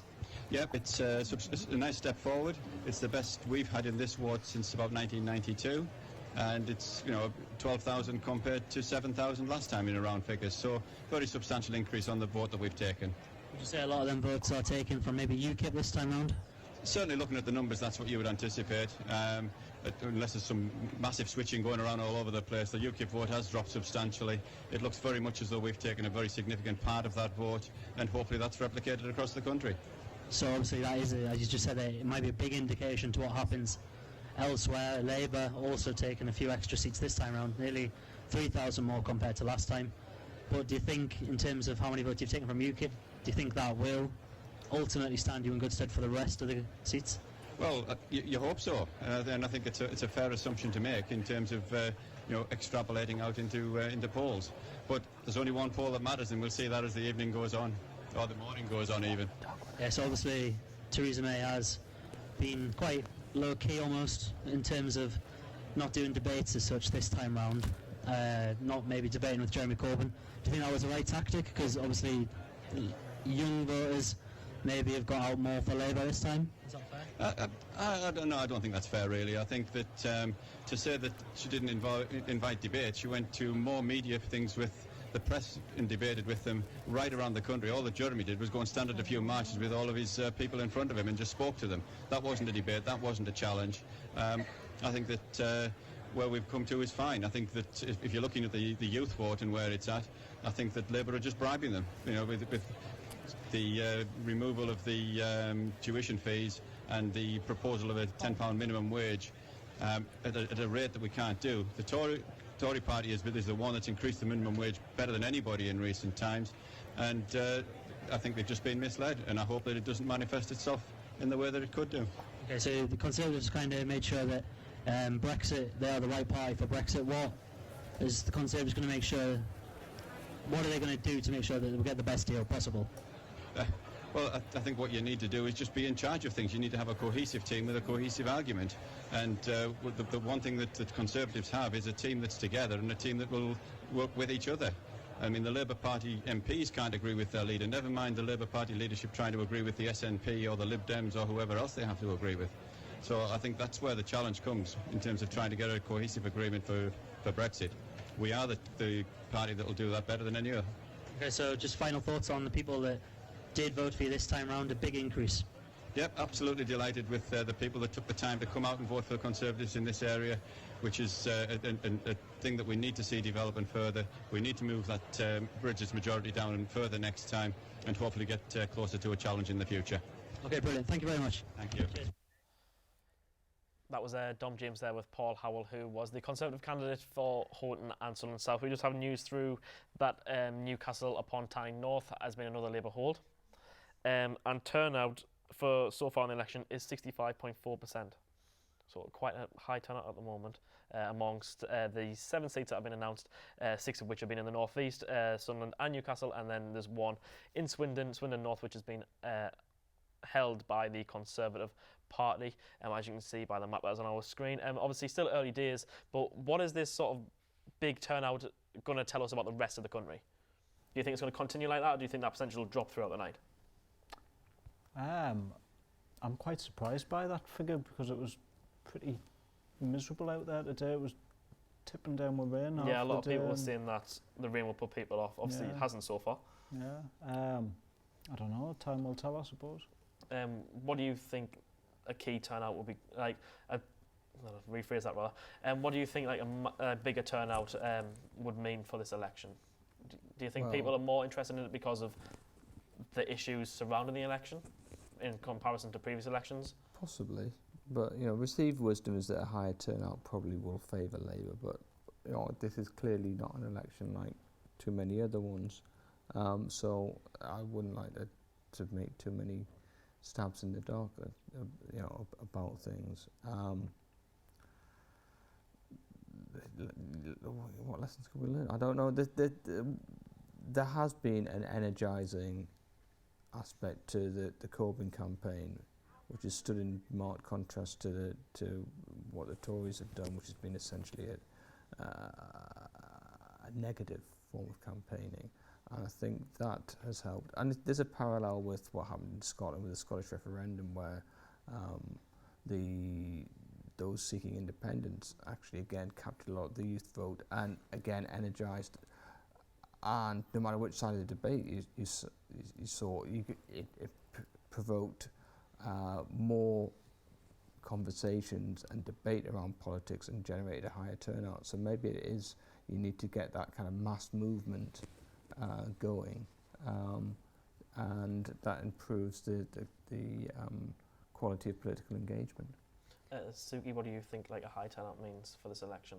I'm hoping that it is the young coming forward and voting for Labour. I hope it is indicative that they've come out for the masses. Some interesting points have been made by Paul Howell, saying that Labour has been bribing with student tuition fees and all I find that hilarious, I really do. If that's what it is, they can bribe me all day long. The fact that they actually want to do things for our younger generation in order to give them better starts in life, well, that can only be a good thing. And as far as bribery is concerned, if that's the I don't know. I don't even know where that school of thought comes from, really. It must be something that the Tories are quite used to. What, bribery? Yeah. Yeah, I mean, it's a very strange way to talk about a redistributive policy, which is based upon, well, we are not going to charge students what we previously charged, to cast that someone as being a bribe, which is an illegal inducement to somebody to do so. We kind of go, that's a typical name calling. Yeah. Quickly ask Paul, because you're a teacher, secondary teacher. I mean, what are your thoughts on that statement? It's just typical Tory name calling. When they hear something that they don't want to hear, they kind of put up the barriers and respond with abuse. So bribery, is it bribery? I don't think it is. I think it's a promise of a better life for people. Surely that's a good thing for people. And going back to the migration thing, anybody who wants to better their life, surely that is a good quality in a human being. And it's the same with this about tuition fees and wanting to go on and better themselves by going to university. That's got to be a good thing. So I'm afraid I disagree with the gentleman. So we're going to wrap up very, very soon. Quickly though, we're going around all three of you. What for the rest of the local counts, especially because Middlesbrough hasn't been announced yet, Hartlepool hasn't been announced yet, what are you predicting for the rest of the local counts in terms of how the parties will do? I think the North East will be heavily weighted, as we've seen tonight, with Labour doing very well, and then less so the Conservatives, UKIP, Lib Dems and the Greens. I'd like to see a higher proportion of voters for the Green Party, and the numbers that I've seen tonight so far have been quite positive. But the rest of the country, I think, will produce our next government. What about you, Suki? I don't think the North East has got anything to worry about as far as Conservatives are concerned. Let's see what happens down south, because they are very staunch Conservative supporters. That's who we need to convince. That's who we need to get on board, and let's hope that. So you're not worried about the North East? No, not whatsoever. Would you agree to that?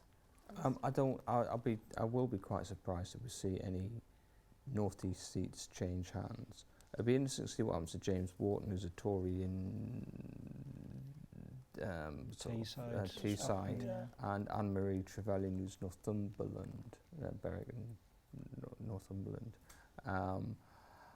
I'd That's like. indicative of the area though, really, isn't it? Well, So- it is, but that has previously been Lib Dem. So I mean, those are the kind of two standouts. You kind of go, well, it'd be interesting to see if they're reduced or not. But I'd be surprised if I can't see any of the current Labour seats being lost. So that's your ideas for the local aspect of it. Now we're going to ask you to put all party bias aside. Everything you've seen throughout the election campaign, stuff like that. We're going to go individually again. We'll start with you, Suki. What do you think? Not what you'd like not what you'd like to happen. What do you think will happen nationally? Try and predict. Do the impossible thing, and try and predict what you think. Tomorrow morning, well, obviously this morning we'll bring now. What do you think will happen after all seats have been announced? I think Labour's going to win. Straight up majority, or do you think it'll be a hung parliament and a I think coalition? it'll probably be hung. I'm being very positive, and it's what I want. It's what I'm hoping most of the country wants. Please. Alistair, what about you? I think what we'll see tomorrow morning is a lot of pollsters and a lot of political commentators, no matter what the result is, political commentators and pundits struggling to justify their existence because they've all been scattergun all over the place. I think I'm inherently a bit of a natural pessimist, so I'm inclined to think there'll be I think they'll, over the course of the night, we'll see Tory seats come in. I think we'll see probably a very slim Tory majority, but don't hold me to that because, like I've been saying, this is one of those elections where nobody knows anything, yet some people are getting paid to go and tell you to tell us what their views are. Just to reiterate, we're not getting paid. Unfortunately. Paul, what about you? What do you genuinely think this outcome of the election might be? Trying an impossible task. I'll agree with Suki. I'd quite like to be skipping to work in the morning with a hung parliament. No problem. So the consensus here is hung parliament. We're going to quickly just recap over what has happened so far in the North East. Labour has held all 3 of its seats in Sunderland. Newcastle has also announced all 3 of its seats they are held by Labour. And the only Conservative seat so far is to be Swindon North, outside the North East. Outside the North East, they are the only Conservative seat to hold so far.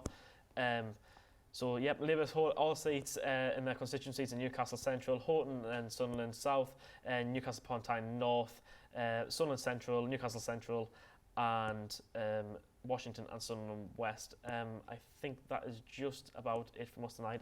Massive thank you to Suki, Alistair and Paul for coming in and talking to us. I know it's been a long night, it's very early in the morning now. Also, massive thank you to Paul for being our Twitter analyst, also Peter, who was the political expert at the account with Dom James, and Dom James reporting on it, and Fatima, thank you for being here as well. Thank you. This has been Election Night Live at the Sunderland University. Cut.